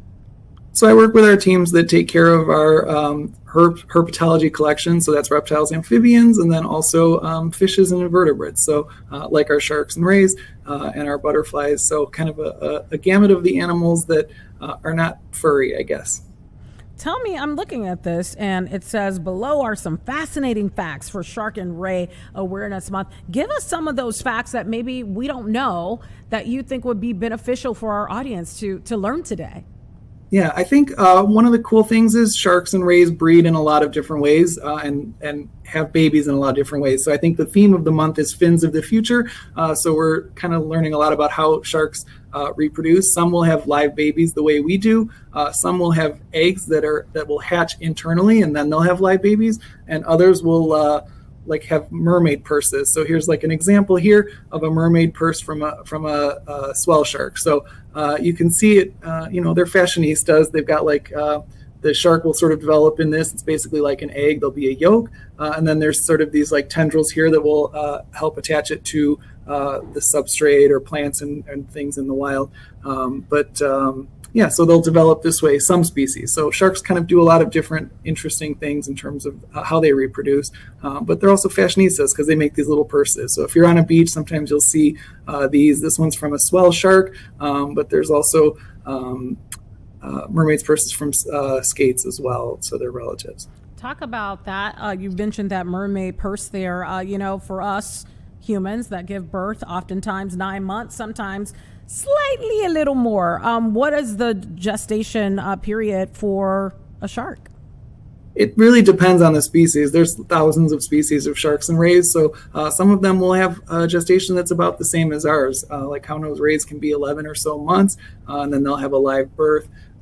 Something like a leopard shark could be an annual reproduction, so they'll find like warmer bays to give birth in, and they have those internal eggs that will hatch internally, and then they'll have live small babies, maybe up to 11 or 12, sometimes a little bit more.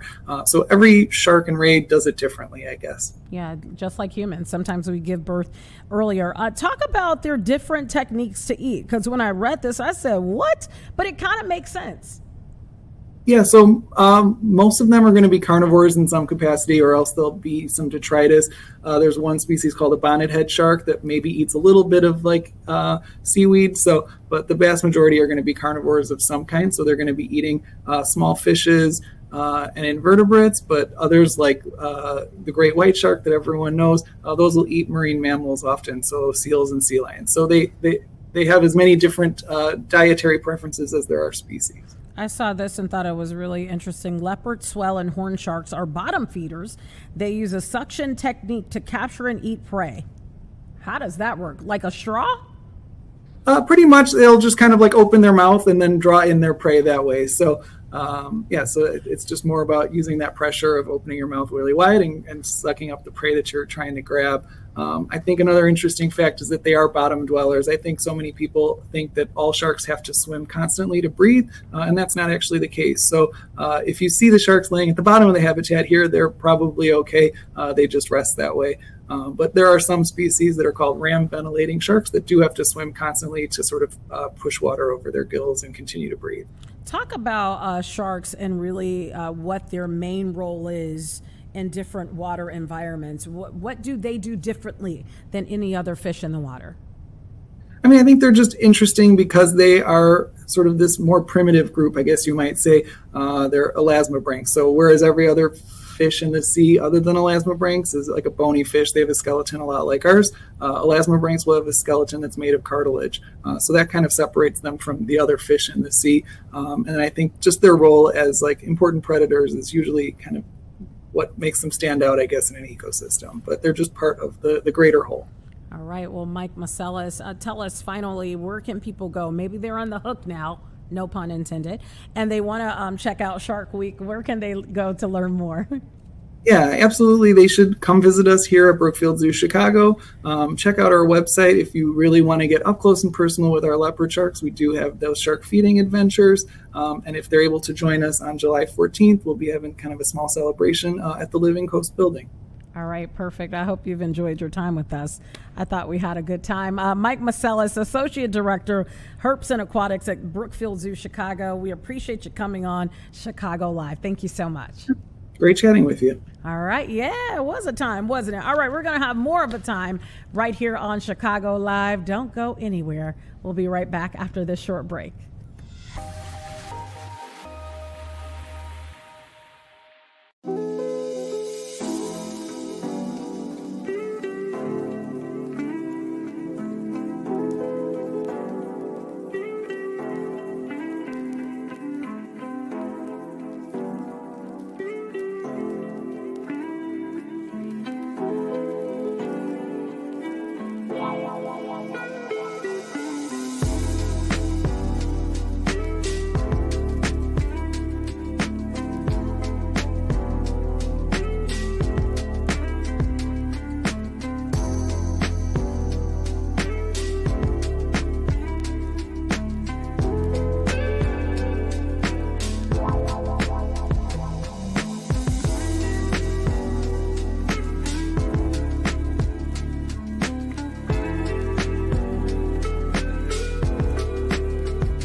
Welcome back to Chicago Live. I'm Tia Ewing. We do want to listen in to day 2 of the preliminary hearing for Tyler Robinson. He's the 23-year-old that is accused of fatally shooting Charlie Kirk at Utah Valley University. This was in September of 2025. This is not the trial. The judge is deciding whether prosecutors have presented enough evidence, in quotes here, probable cause for the case to move to trial. Let's listen in. What I'd like you to do, Kimberly, if you'd please just scroll down so that Sergeant Falmuina can observe this exhibit.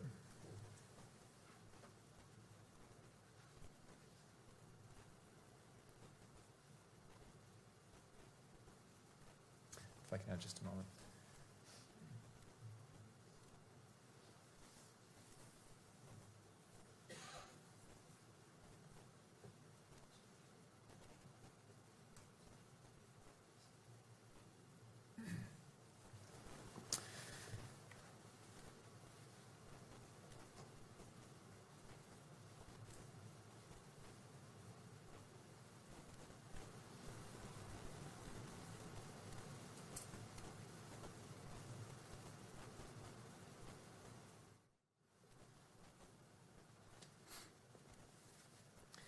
Can you see who that report is signed by?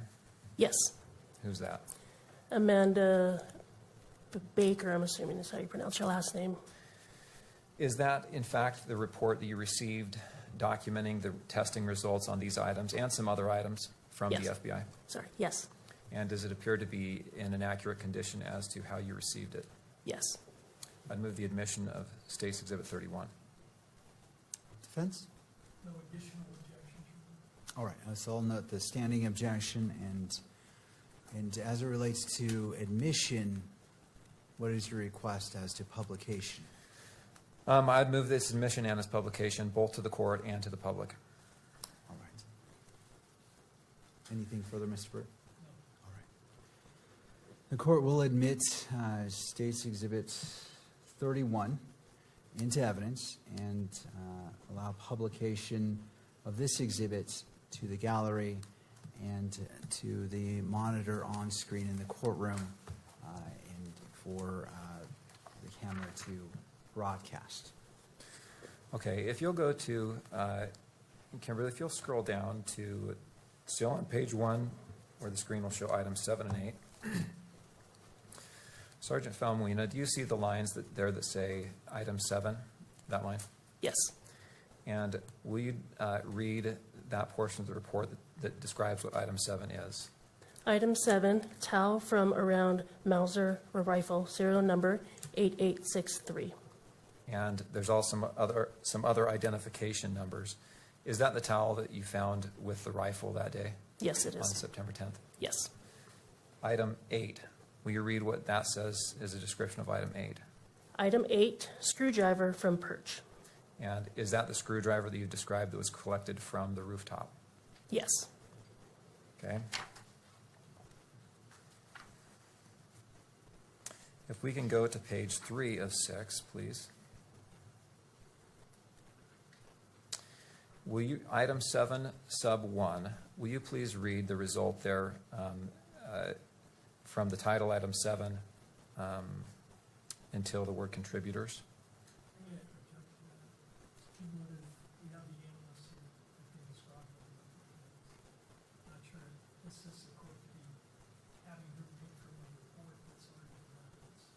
And would you mind repeating that, but with the microphone? I want to make sure that the record picks up your objection. All right. Either way, if you want to come up, that's fine, Mr. Burke. Judge, the objection is that her reading to the court what's in the report is cumulative, since we have the analysts here who will be testifying to what the report says and what it means. So you've got the report in evidence. We don't need this witness's reading the report to the court. So it's a 403 cumulative objection. Mr. McBride, do you wish to respond? My point is only to draw your attention, Your Honor, to the relevant results that will be discussed by the other expert, as well as the results of the items we've discussed, the towel and the screwdriver. That's all. All right, the court will overrule the objection and allow a brief overview of it, not going line by line, page by page. So if it is brief, I'll allow that.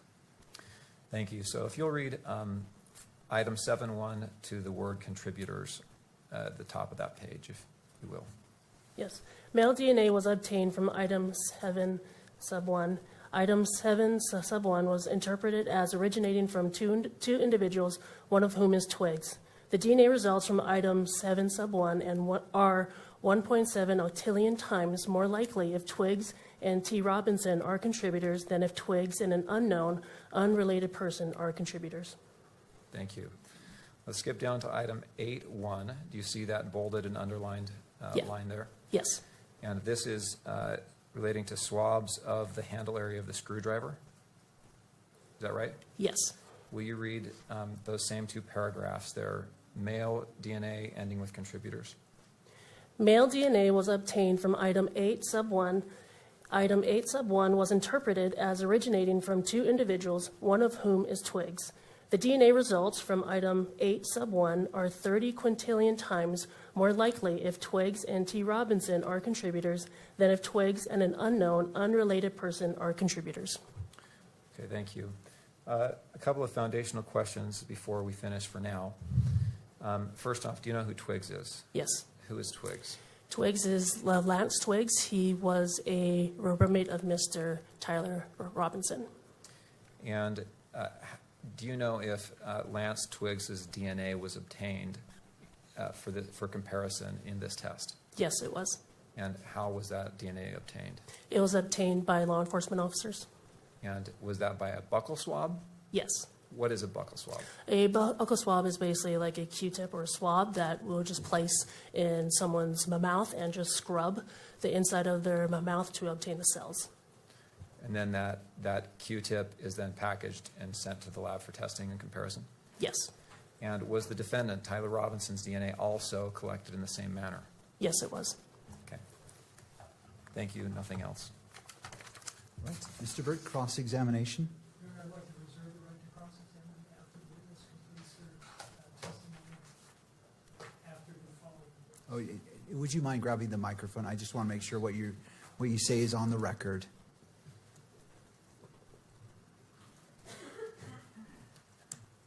With the court's permission, I'd like to reserve the right to cross-examine on the area she testified about until she's completed her testimony. Okay, okay, I see what you're saying. Any input, Mr. McBride?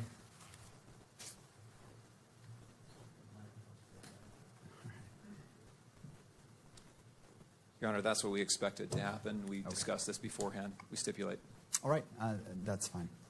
And so should I have the sergeant step down or? Yes. Okay. Sergeant, if you'd like to step down, you're still under oath, and so please don't discuss your testimony with anyone. And is she being asked to exit the courtroom, or what's the request of the parties? Yes, to exit the courtroom at this time. All right, Agent, if you wouldn't mind exiting the courtroom, and then we'll come get you. This is the preliminary hearing, day 2, for the accused shooter here, Tyler Robinson, and the Charlie Kirk situation. This is a preliminary hearing, and who was just on the witness stand was Kimberly Bell. She's considered to be a forensic video analyst with the Utah State Bureau of Investigation.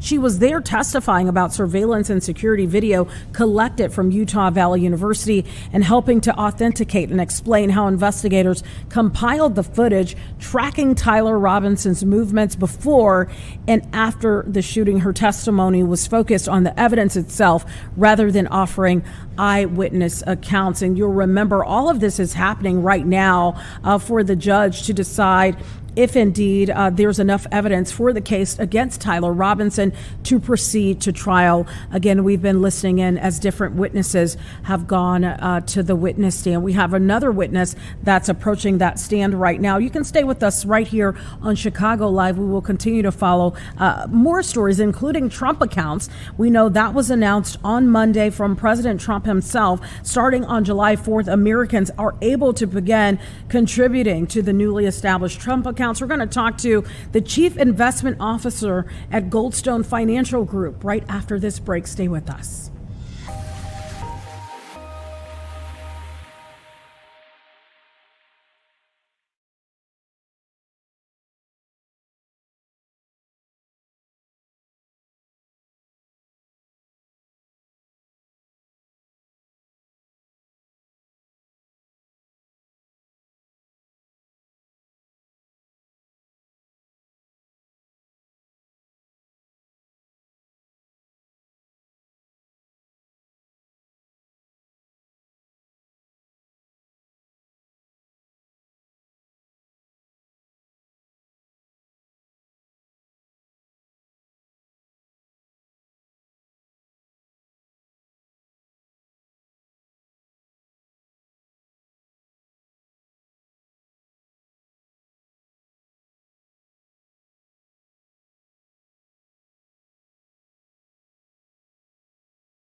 Welcome back to Chicago Live, 3:13 on your Tuesday afternoon. The stocks seems like they're still on vacation. They started out pretty weak yesterday, and that trend continues through today. You can see that the New York Stock Exchange has lost 130 points there as we look at the stock market right now. And you may be asking, what's going on? Well, Wall Street is mixed today as investors take profits in AI and chip stocks.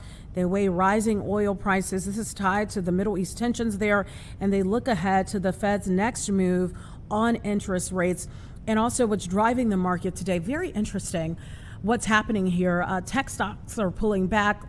There's been a sell-off in Asian chip makers, including Samsung. We talked about that a little bit earlier in some of our newscast, including on Good Day Chicago. They're talking about Samsung sparked concerns that the AI-driven rally may be cooling. U.S. semiconductor stocks like NVIDIA, Broadcom, AMD, and Intel have come under pressure as well. And we know oil prices are rising after renewed tensions near the Strait of Hormuz, raising some concerns about global energy supplies and inflation.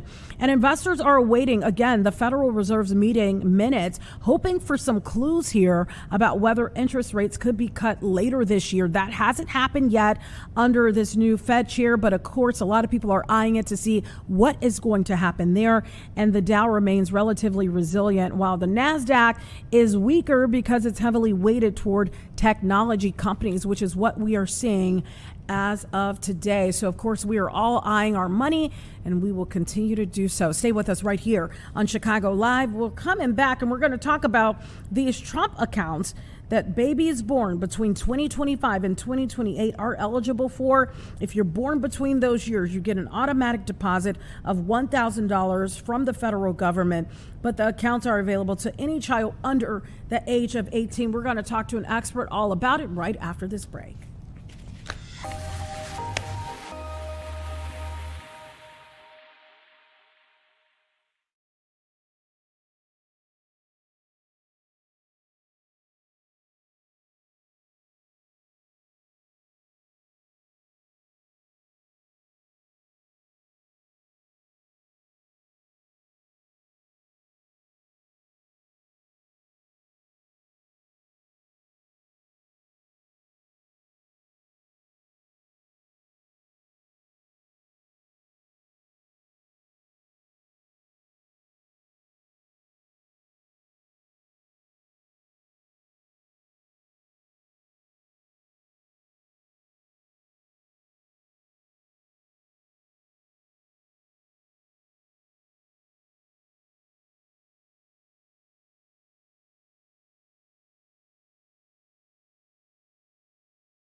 Welcome back to Chicago Live. We've been talking about Trump accounts. Starting July 4th, we know Americans are able to contribute to the newly established Trump accounts. The federal government will deposit $1,000 for babies born between 2025 and 2028. We want to bring in Chief Investment Officer at Goldstone Financial Group, Matthew Rice, into this conversation. Good afternoon to you, Matthew. Thank you. Good afternoon. It's great to be with you today. Let's talk about this. Talk about the benefit and really what the difference here between this Trump account, especially for babies born between 2025 and 2028 versus maybe a high yielding savings account. Yeah, I think the real benefit of this is that it's time. And so for younger folks, have the ability to really set aside in a tax deferred account, an account that can grow and then eventually convert into an IRA when the child turns 18 years old. I mean, this is a really compelling option for younger children now. Let's say you establish one of these accounts. Maybe your baby wasn't born between 2025 and 2028, and you just put a little bit of money in there. Let's say you start with $1,000 in there, and maybe you put in just a few bucks here and there over time. Any idea in terms of interest how much that account could potentially grow to if you started with just $1,000? Well, yeah, I mean, you're going to be able to invest in investment accounts, index funds. So if you look at really any investment you can deploy inside of these accounts. So think of like an S&P 500 index fund or something like that. It can return, of course, past performance is no guarantee of future returns. But, over time, you can expect to earn a longer term rate of return commensurate with kind of the overall asset allocation strategy. So the same kind of things you have in retirement accounts, the same kind of investments you have in 401ks or within IRAs are the kinds of things you can invest in. We've never seen a president come up with a move quite like this. So there are some people out there that are skeptical. Based on what you've seen, is there any cause for alarm here? Well, I think in the early days there was a lot of promise about what these accounts might mean, but really it looks like the government side of it is really only $1,000 matching contribution for a child. I think it's born between 2025 and 2028. So there's kind of a limited time frame where there's $1,000 on the table to be had by folks that kind of set one of these up for their children if they happen to be born in the next 2 or 3 years. But I think the overall idea is compelling, that you can set up an IRA for your children that converts into an IRA when they turn 18, because really the biggest asset that's on your side if you're a youngster is time. And the more time you have, the more powerful compounding interest can be. And so a lot of folks, they're not starting to save for retirement until they're in their 20s or 30s. If you start doing that with a toddler, it just provides a whole nother generation's worth of interest and rate of return, and that can add a lot of power to it. I know that President Trump can be a bit political, but I think there's a lot of people on both sides of the aisle that see the benefits of compounding interest for youngsters. So I think while it might have come from the party you like or the party you don't like, it is a good idea. No, that's a very good point. Sometimes people let the politics get into the way of things that really could create generational wealth, as you kind of outlined there. I want to ask you this part of it, because we know if we set up, for example, some of these other accounts that are out there for our children, they're protected by the FDIC. In this case, do we know if there are protections if something were to go wrong?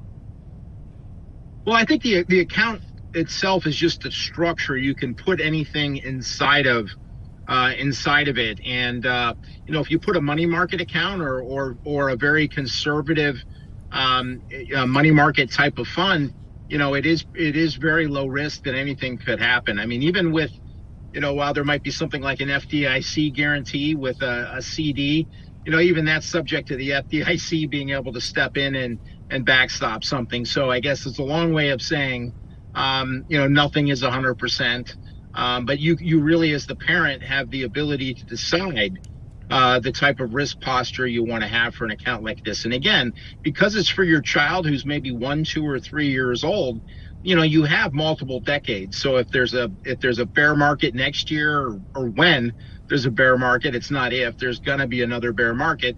When there's a sell-off in the market, there are going to be losses that occur periodically within these accounts. But if you have a child that's 1, 2, or 3 years old, you have multiple decades to ride out those kind of those bear markets. So there is opportunity to assume some form of risk, but obviously there's nothing guaranteed. Yeah, there's risks out there with everything.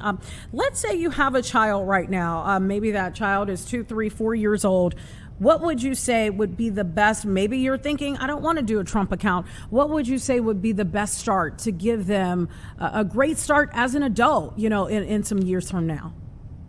Well, I think anything you can do to set money aside for a child. I mean, a big thing is the 529 accounts here in the state of Illinois, the Bright Start accounts.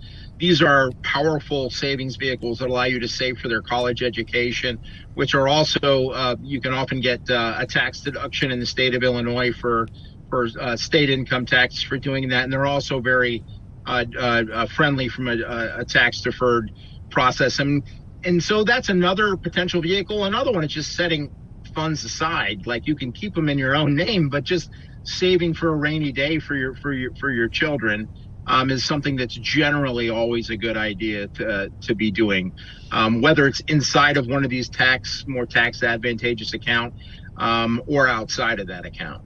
I'm just curious, Matthew, if, let's just say, for example, in some of these accounts that we're talking about, and maybe you can do, a math equation kind of like analysis here. If, you dropped in $10,000 and let's say the market performed well, and we're talking 18 years from now, how much money in some cases could your child as an adult then walk away with?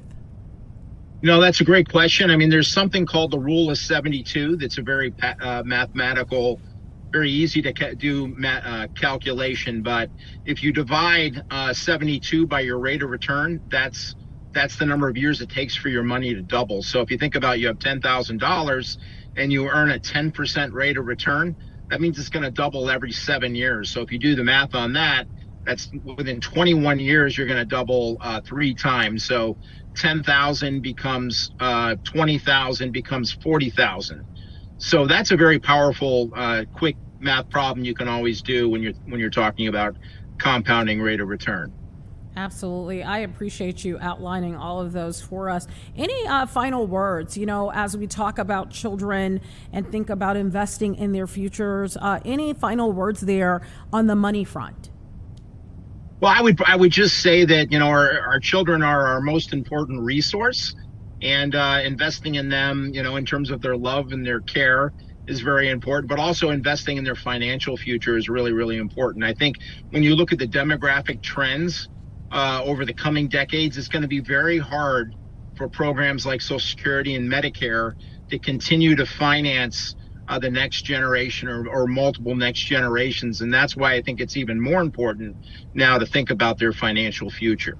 I was talking to someone and they were saying, well, Tia, I don't have a lot of money to invest for my child's future, as they were holding, and I won't say the brand name, a cup of coffee. It had to be probably $10 in that cup. Talk about what you could do if we were just to put aside, maybe we go to that local coffee, big brand name, 3 times a week, what that could mean if we put that money aside for our futures. Yeah, I mean, even if you think about $5, 5 days a week, that's $25 a week. There's 4 months, that's $100 a month. That's $1,200 a year. You kind of do the math on that. Over the course of 10 years, that's $12,000 of just savings, let alone investment returns on top of that. So, you don't have to set aside a lot, but the earlier you do it, the more powerful it becomes. The longer you wait, the more you have to set aside to get to the same place. So, when it comes to your children, they're young. They have a long time, so even setting aside just a little bit can have a really material impact over a 10, 20, 50, 70, 100-year period. Absolutely. Matthew Rice, Chief Investment Officer at Goldstone Financial Group. This is an important topic. I think sometimes people get a little nervous, when we talk money, but I mean, it's how we survive. So it's very important to talk about it. We appreciate you coming on Chicago Live this afternoon. Thank you so much. Thank you. All right, well, stay with us. We got JD Rudd in the house, one of our meteorologists here. He's going to talk about the forecast when we come right back.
Welcome back to Chicago Live, 3:30 on your Tuesday afternoon. One of my favorite people in the building is sitting right next to me, and not because you do the weather, JD, but just your energy is always really good, which I appreciate. I'll do my best to tone it down. All those $1 coffees. No. You got great energy, and I always appreciate it. I want to talk about this forecast because we've had a lot of rain, we've had a lot of flooding, and a lot of people are over it, flooded basements, the reservoirs are up, marine life impacted. We talked about that on the show as well. It sounds like more is on the way, sadly. Yes, but let's not panic just yet. I'm still digging through some of the finer number details. While we do have rain in the forecast coming up, it doesn't look like, as of right now, it's going to be a plethora of rain. What we had this past weekend, that was way too much. Way too much. That was a month's worth of rain in like 2.5, 3 days. It was buckets. Some areas had 8 inches of rainfall. That's a lot of rain. That's a ton of rain. That's about 2 months worth of rainfall. So we're not getting that as we have our rain chances coming in for Thursday, Friday. I think it'll mainly be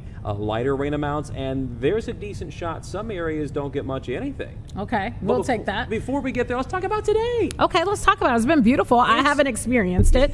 I've been in here all day, but I imagine looking at those numbers. So, and this is where beauty's in the eye of the beholder.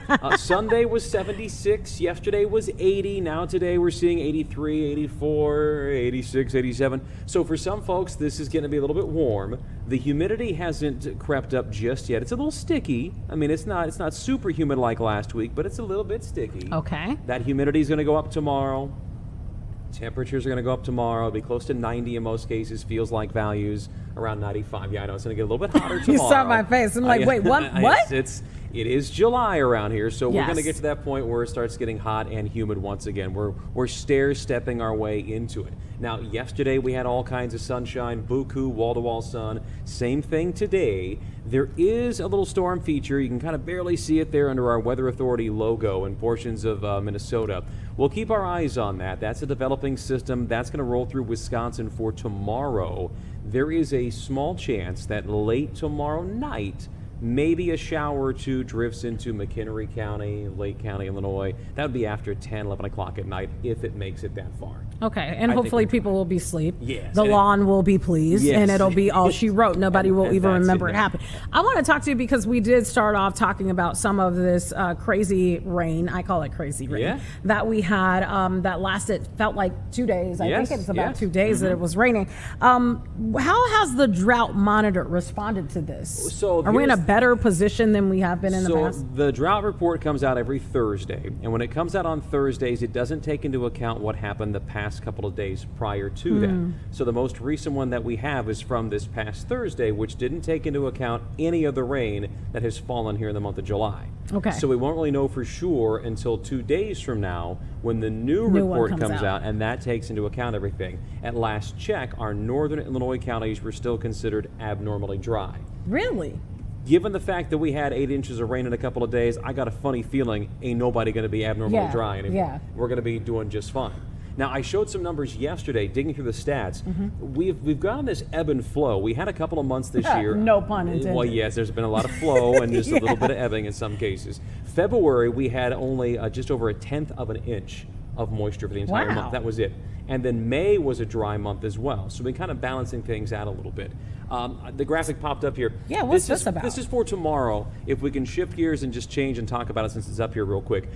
With the heat and humidity tomorrow and a southwest wind, there is an air quality alert in play for our Indiana counties. Okay. Not for our Illinois counties. And to be blunt and honest with you, it's for air pollution that's coming out of the city, moving into our Indiana counties. Wait, so it's coming from Chicago? Yes. The wind has it The moving. southwest wind pushes it that direction, and so with the expected heat and humidity tomorrow, they have issued that air quality alert. It's just that lower level risk. Basically, those who have any respiratory illnesses, Asthma, maybe. exactly. Yeah. If you got that COPD, you got the asthma, whatever it is. Tomorrow's one of those days you might not want to be going out for a long jog or a long run or spending a long time outside. Okay, this may put you on the spot, and I'm not trying No. to. You can tell Please. me if I'm just, overbearing it. here. So in this case, when we talk about the pollution coming from the city, are we talking about from cars on the roads? Where is this pollution essentially coming It's from? going to be anything. I mean, cars on the road, yes, but also given the heat and the humidity, keep in mind, hot air likes to rise. And so that hot air starts at the surface of the earth. We're cooking all the asphalt, all the buildings, everything else like I that. was cooking the last few days, Yes, so I know what you mean. So it all rises up there. Yeah. So we're going to take all that from the city, from the greater urban area of Chicago, lift that up into the atmosphere. Then with that southwest wind, we're basically just going to go, here, Indiana, you have all have it. this. And so that's going to sit there because the lake's going to have an impact too. It's going to create a little bit of an inversion in the atmosphere. That's a level of even warmer air aloft that kind of acts like a cap, and it prevents anything from rising farther. So then you get this air quality issue. So what happens after that air quality alert is no more? Is that a situation where this pollution dissipates Yep, it gets into mixes the back air, up into the atmosphere. into the lake? Do we know? It gets mixed out in the atmosphere. Okay. It mixes with the different elements that we have, the nitrogen and everything else like that in the upper part of the atmosphere, kind of mixes itself out. And we'll also get rain coming in as we hit Thursday, Friday. That helps kind of cleanse the air a little bit too. So all those things kind of work themselves out where it will eventually go away. So it's kind of a heads up for tomorrow for our Indiana counties. Now then, shifting back down to the rain. Okay, so rain chances Thursday into Friday. From the data I have seen so far, Thursday's the better chance than Friday. There is a decent possibility that Friday ends up mainly dry. There could be a couple of spotty showers here and Good. there, and that's it. Many folks are saying, It won't yeah, be dry in my fine. pockets because you know what I Well, mean. yeah, It's know. payday. Hey, But I get hey where now, you're going really. with this. Hey, if you, I'll give you my Venmo account. I got a barcode you can scan it if you want to make donations. Save a Rudd Foundation. I got you. All right, fair enough. So rain numbers I was looking at earlier in the year, February was down, May was down, and for the entirety of 2026, and I say this, but hear me out, we're only 4 inches above average by this point in the year. You would think, after all the rain that we have seen, especially in April and the past couple of days, we'd be running like a 10, 15, 20-inch surplus. But we're not. The problem we have had, and I think some of the folks that we've talked to for news stories recently will tell you, It's the fact that we've been getting so much rain in small doses. Yeah, and consecutively, right? Yes. Like if it happens on a Monday, then it Yes. seems like it's more maybe than it actually is if it was spanned across several Exactly. days. So instead of spreading things out over a week and a half, it's been, Wednesday, Thursday, it rains, and then it's dry for 5 days. And then Wednesday, Thursday, it rains, and it's dry for 5 days. It's those little bursts of heavy rainfall. So that's where this week will be different than the past couple of weeks. I think we were on a streak there, 3 out of 4 Wednesdays. We had gotten at least a half inch or so of rainfall. Like every Wednesday was a day where it rained. This week breaks that cycle. We've pushed it to Thursday now. Last week was certainly one where it was Thursday, Friday, into Saturday. So we're going to break that as we hit this upcoming weekend. And we were kind of bemoaning yesterday, why couldn't this coming weekend be this past weekend? Because we were having everything set up for the 4th of July. We had the big fireworks festivities going on at Navy Pier, which nobody could see. They could hear, couldn't see them. I hosted a concert, and let me tell you, it started raining. Yeah. And, when you're on the stage, you think you're kind of far removed from the rain, but it was blowing. Oh, yeah. And the next thing I know, my afro was too. I didn't go there with an afro, but I ended up with an afro. And then they said, you know what, we're going to take a break for like 2 hours and 30 minutes and see what happens, and maybe we can resume the festivities. When I tell you I was so relieved to get to my house to my flat iron, I was. So hopefully that is not the case. Pull that back up, that 7-day forecast. Hopefully that is not the case on my Thursday, because I will be out there reporting, as well as many people work out there in the elements, and nobody wants to be drenched. And Taste of Chicago. I know, it's coming. We have so many other events going on this week, and I know we talked about this too in our meeting earlier today. Because of the fireworks that were postponed or washed out, there might be some make goods coming up for maybe Thursday, Friday. I hope Saturday. So as of right now, Saturday's looking pretty good. Is there a slim chance for a shower? There is, but not enough where I feel the need to put it into the forecast. I feel more confident we'll be dry than wet on Saturday. And then once we get through the first part of the weekend, as you see, Sunday, Monday, Tuesday, it's back to some heat. So hug your air conditioner, find a friend of the swimming pool, do something to keep yourself cool. Or you could just show up here in our Studio B, as I call it, where they got the air on. What does it feel like in here right now? It's not bad. You got on the jacket. I don't want to ask you. It feels like it's 30 degrees in here.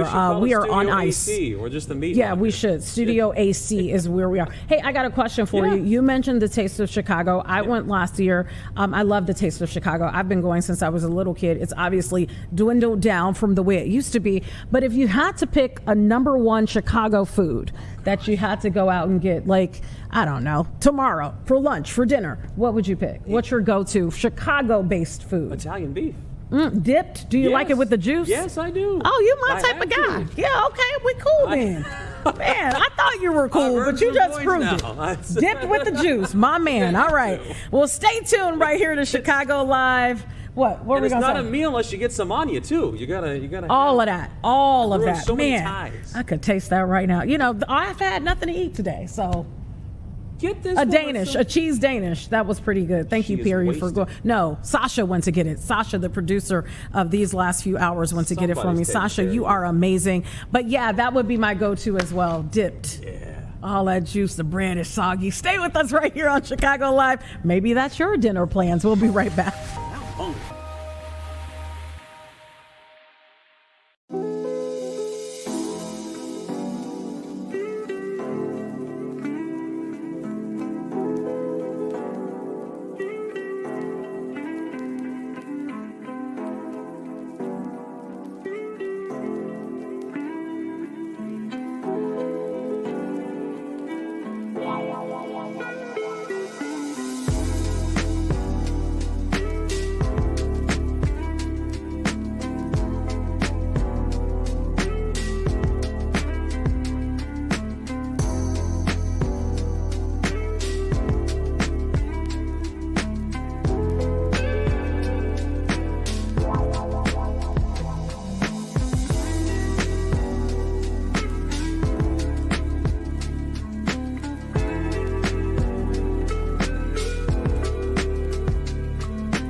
Welcome back to Chicago Live. I am Tia Ewing. As we approach the last 15 minutes pretty much of Chicago Live, we want to talk about something really impactful to the community, because I think this is something that every Chicago teenager should be doing, especially if they have time to do it, and that's having a summer job.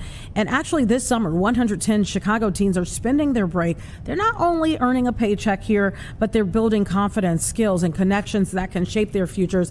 I want to bring Jada Dowdy into this conversation. She's the internship program manager and Learn alumna and Learn math teacher as well. Jada, thank you so much for coming on Chicago Live.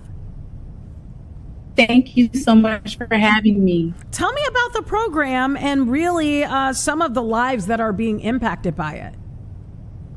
Yes, so I am the program manager for a summer internship program at Learn Charter School.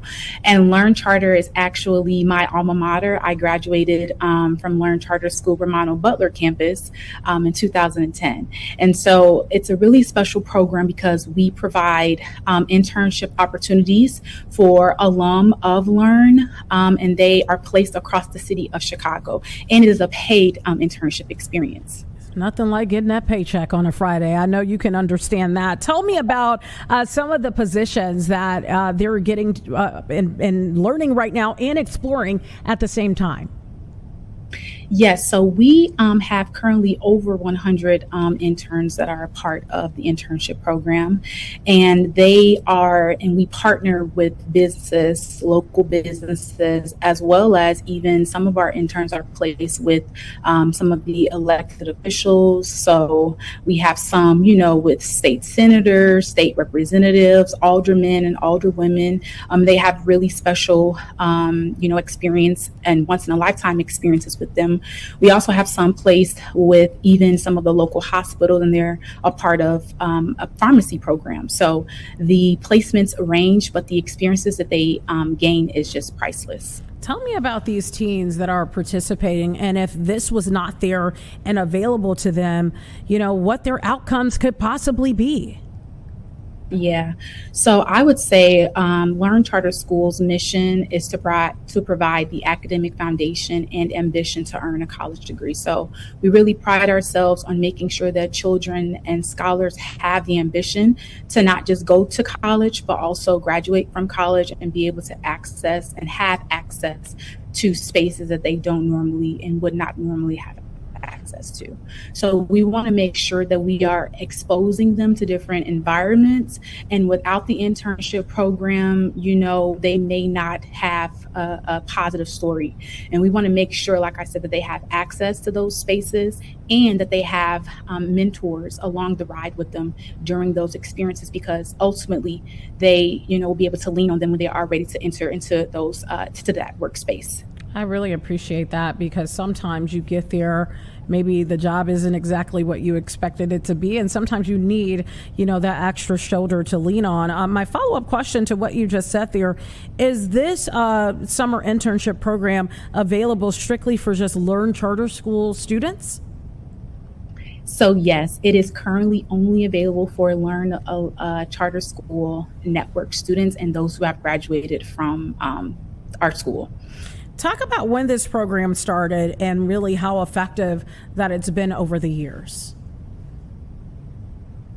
Yeah, so I'll take it all the way back to 2010. Many people may not know this, but my sister and I were actually the first interns. So it was summer break. We needed something productive to do, over the summer, and we reached out to Learn, and they allowed us to come to school and help prepare the school for the next school year. And that kind of was the birthing of the internship program. And so fast forward to 16 years later, we are now helping, and it has expanded. Like, we have internal partnerships as well as external partnerships that and we have really grown significantly since 2010. You're a current teacher. Tell me what you learned during that time, those years ago, that you think have been really the foundation of who you've become, maybe in the workspace today. Yeah, so Learn has been very important in my own life, which is why I decided to come back and give back. One of the things that really stood with me is that we weren't just learning, how to read and write at Learn. We were also given experiences as well. I remember in 8th grade, we were able to, see chicks hatch, and we were able to go on field trips. We were able to dissect frogs, and that's something that may be available at other schools, but I really do think that Learn nurtures the whole child. And that is why, I decided to come back, because they are doing some great things in the community. And I will say, like, the network of Learn, a lot of the scholars that have graduated do come back and try to give back, which is something that is very unique. I'm reading this right now. Apparently there is an alum of the program who is 20 years old, a North Lawndale native, who is now a first-generation college student at NIU on a pre-med track. In her 4th Learn internship, she is participating in the UIC College of Medicine Pathway Program, meeting medical students and doctors. So does this program continue on even after you've left high school in some cases? So it depends on the, the specific program. So that is one of our external partnerships. And that's, I think that's Ashley Stevenson. She's doing great things. And we have other stories like that as well. One of our interns who actually worked in IT, this was something that, he had not had any exposure to. And then when he was working with the IT department at Learn, he decided to end up majoring in IT. And that is something, like, without the program, would not have had access to that, major, and would not have wanted to major in something like that in college. So tell me, I know we're talking to you, Jada, but you said your sister also participated as well. And I'm sure you know other students along the way, obviously as a current teacher, that have participated. Tell me, in your mind, from what you've seen, what would be the benefit of having this opportunity versus this opportunity not being there at all? Yeah, that's, I think that's a really great question. I would say, in terms of mentorship and making connections, I think that is something that's very important. And we kind of build that into our internship program. I would also say the internship helped for me to build connections, as well as just gain life experiences that I would not have been able to do. We also, a part of the internship program, provide professional development for our students and for our, scholars. And we want to make sure that we are exposing them to these environments. But once they get in those environments, we want to make sure that they are able to retain and stay within those environments. So we give resume building and host resume building workshops. We take a look at, if they are going for a job, taking a look at cover letters and making sure that they have, those tools to create one. We also connect them with different prominent members. It could be CEOs or different members within the business world. And we want to make sure that they are continuing to foster and build those connections to make, lasting memories and make lasting connections. I think what you said there is very important. Retention is key. Being able to stay in those positions and grow and learn. And if you want to go to college, you go on to college and major in something in which you've already kind of studied and have mentorship along the way. I want to go back to this point. You were a participant 16 years ago. Not that long ago, Jada, right? When you look at it in perspective, I want to get your opinion of, what's available then versus now for students. Would you say that there's more opportunity maybe now than it was for you 16 years ago? I would, Tia. When it was just, a smaller program, some years back, we were placed within Learn. So we were in like internal partnerships. So we didn't have access to anybody that was like in the community and outside of Learn. So I would say now we have kind of transitioned and moved into career pathways. So during the when we are accepting applications and reaching out and recruiting, we always interview all of our students, and we want to make sure that where they are placed does align to a potential career that they would like to move into. And so I would say that's very important, and that's something that is new and different, because we want to make sure that we are exposing them to something that hopefully will translate into a future career. You're a current teacher. I'm curious, what made you go into that field? Was that part of your learn experience? And then what is it like looking at, some of the, being inspired by some of these people that you're teaching? Is it kind of like looking at yourself, 16 years ago? So I would say it has been, like being a teacher has been something that I kind of always thought that I would go into. I tell this story all the time. When I was younger, I would pretend to teach my little stuffed animals that were, in my bedroom, and my parents would be like, "What is wrong with this girl?" But I would say that is something like I would always, I felt like that was something in the back of my mind. And so fast forward, when I was in college, I wanted to go to law school, but that just wasn't, I felt like was not my calling. And so I was able to connect with Teach for America, and then, did my 2-year commitment with Teach for America. And then I landed back at Learn Charter School. And so all I did was I reached out to our CEO, Mr. White. He interviewed me, and I was able to, come back to Learn. And so that goes back to me reaching out to him to get to ask if there was anything that we could do to help, before the internship was birthed. So it's kind of like a full circle moment, by being a teacher now. All right. I could not be in your class. You teach math. Math has evolved over the years. I'm sure the math you learned 16 years ago is not even the math that you're teaching today. Any final words of why you would say, maybe someone doesn't go to Learn Charter School, any of their network schools? Why would you say an internship is so important? Yes, I would say an internship is very important. And we always tell our potential partners that even if you can't, host a lot of interns, we just want you to start. And so that could be by hosting an intern, but that could also be by hosting any or opening, your businesses to any shadow days, or even, workshops. I remember last year we were able to work with Accenture, and they hosted us. They invited all of our interns, and we actually sat in on a workshop about AI and how they are using AI, with their stakeholders. And so it was a very eye-opening experience, but they were able to see what a corporate office, looked like. And now even some of them, were able to network, and they were able to apply to some of their different programs that they have at Accenture. So I would say, you never really know how your opportunity will impact a student. So just start. That's what I can leave you with. Just start.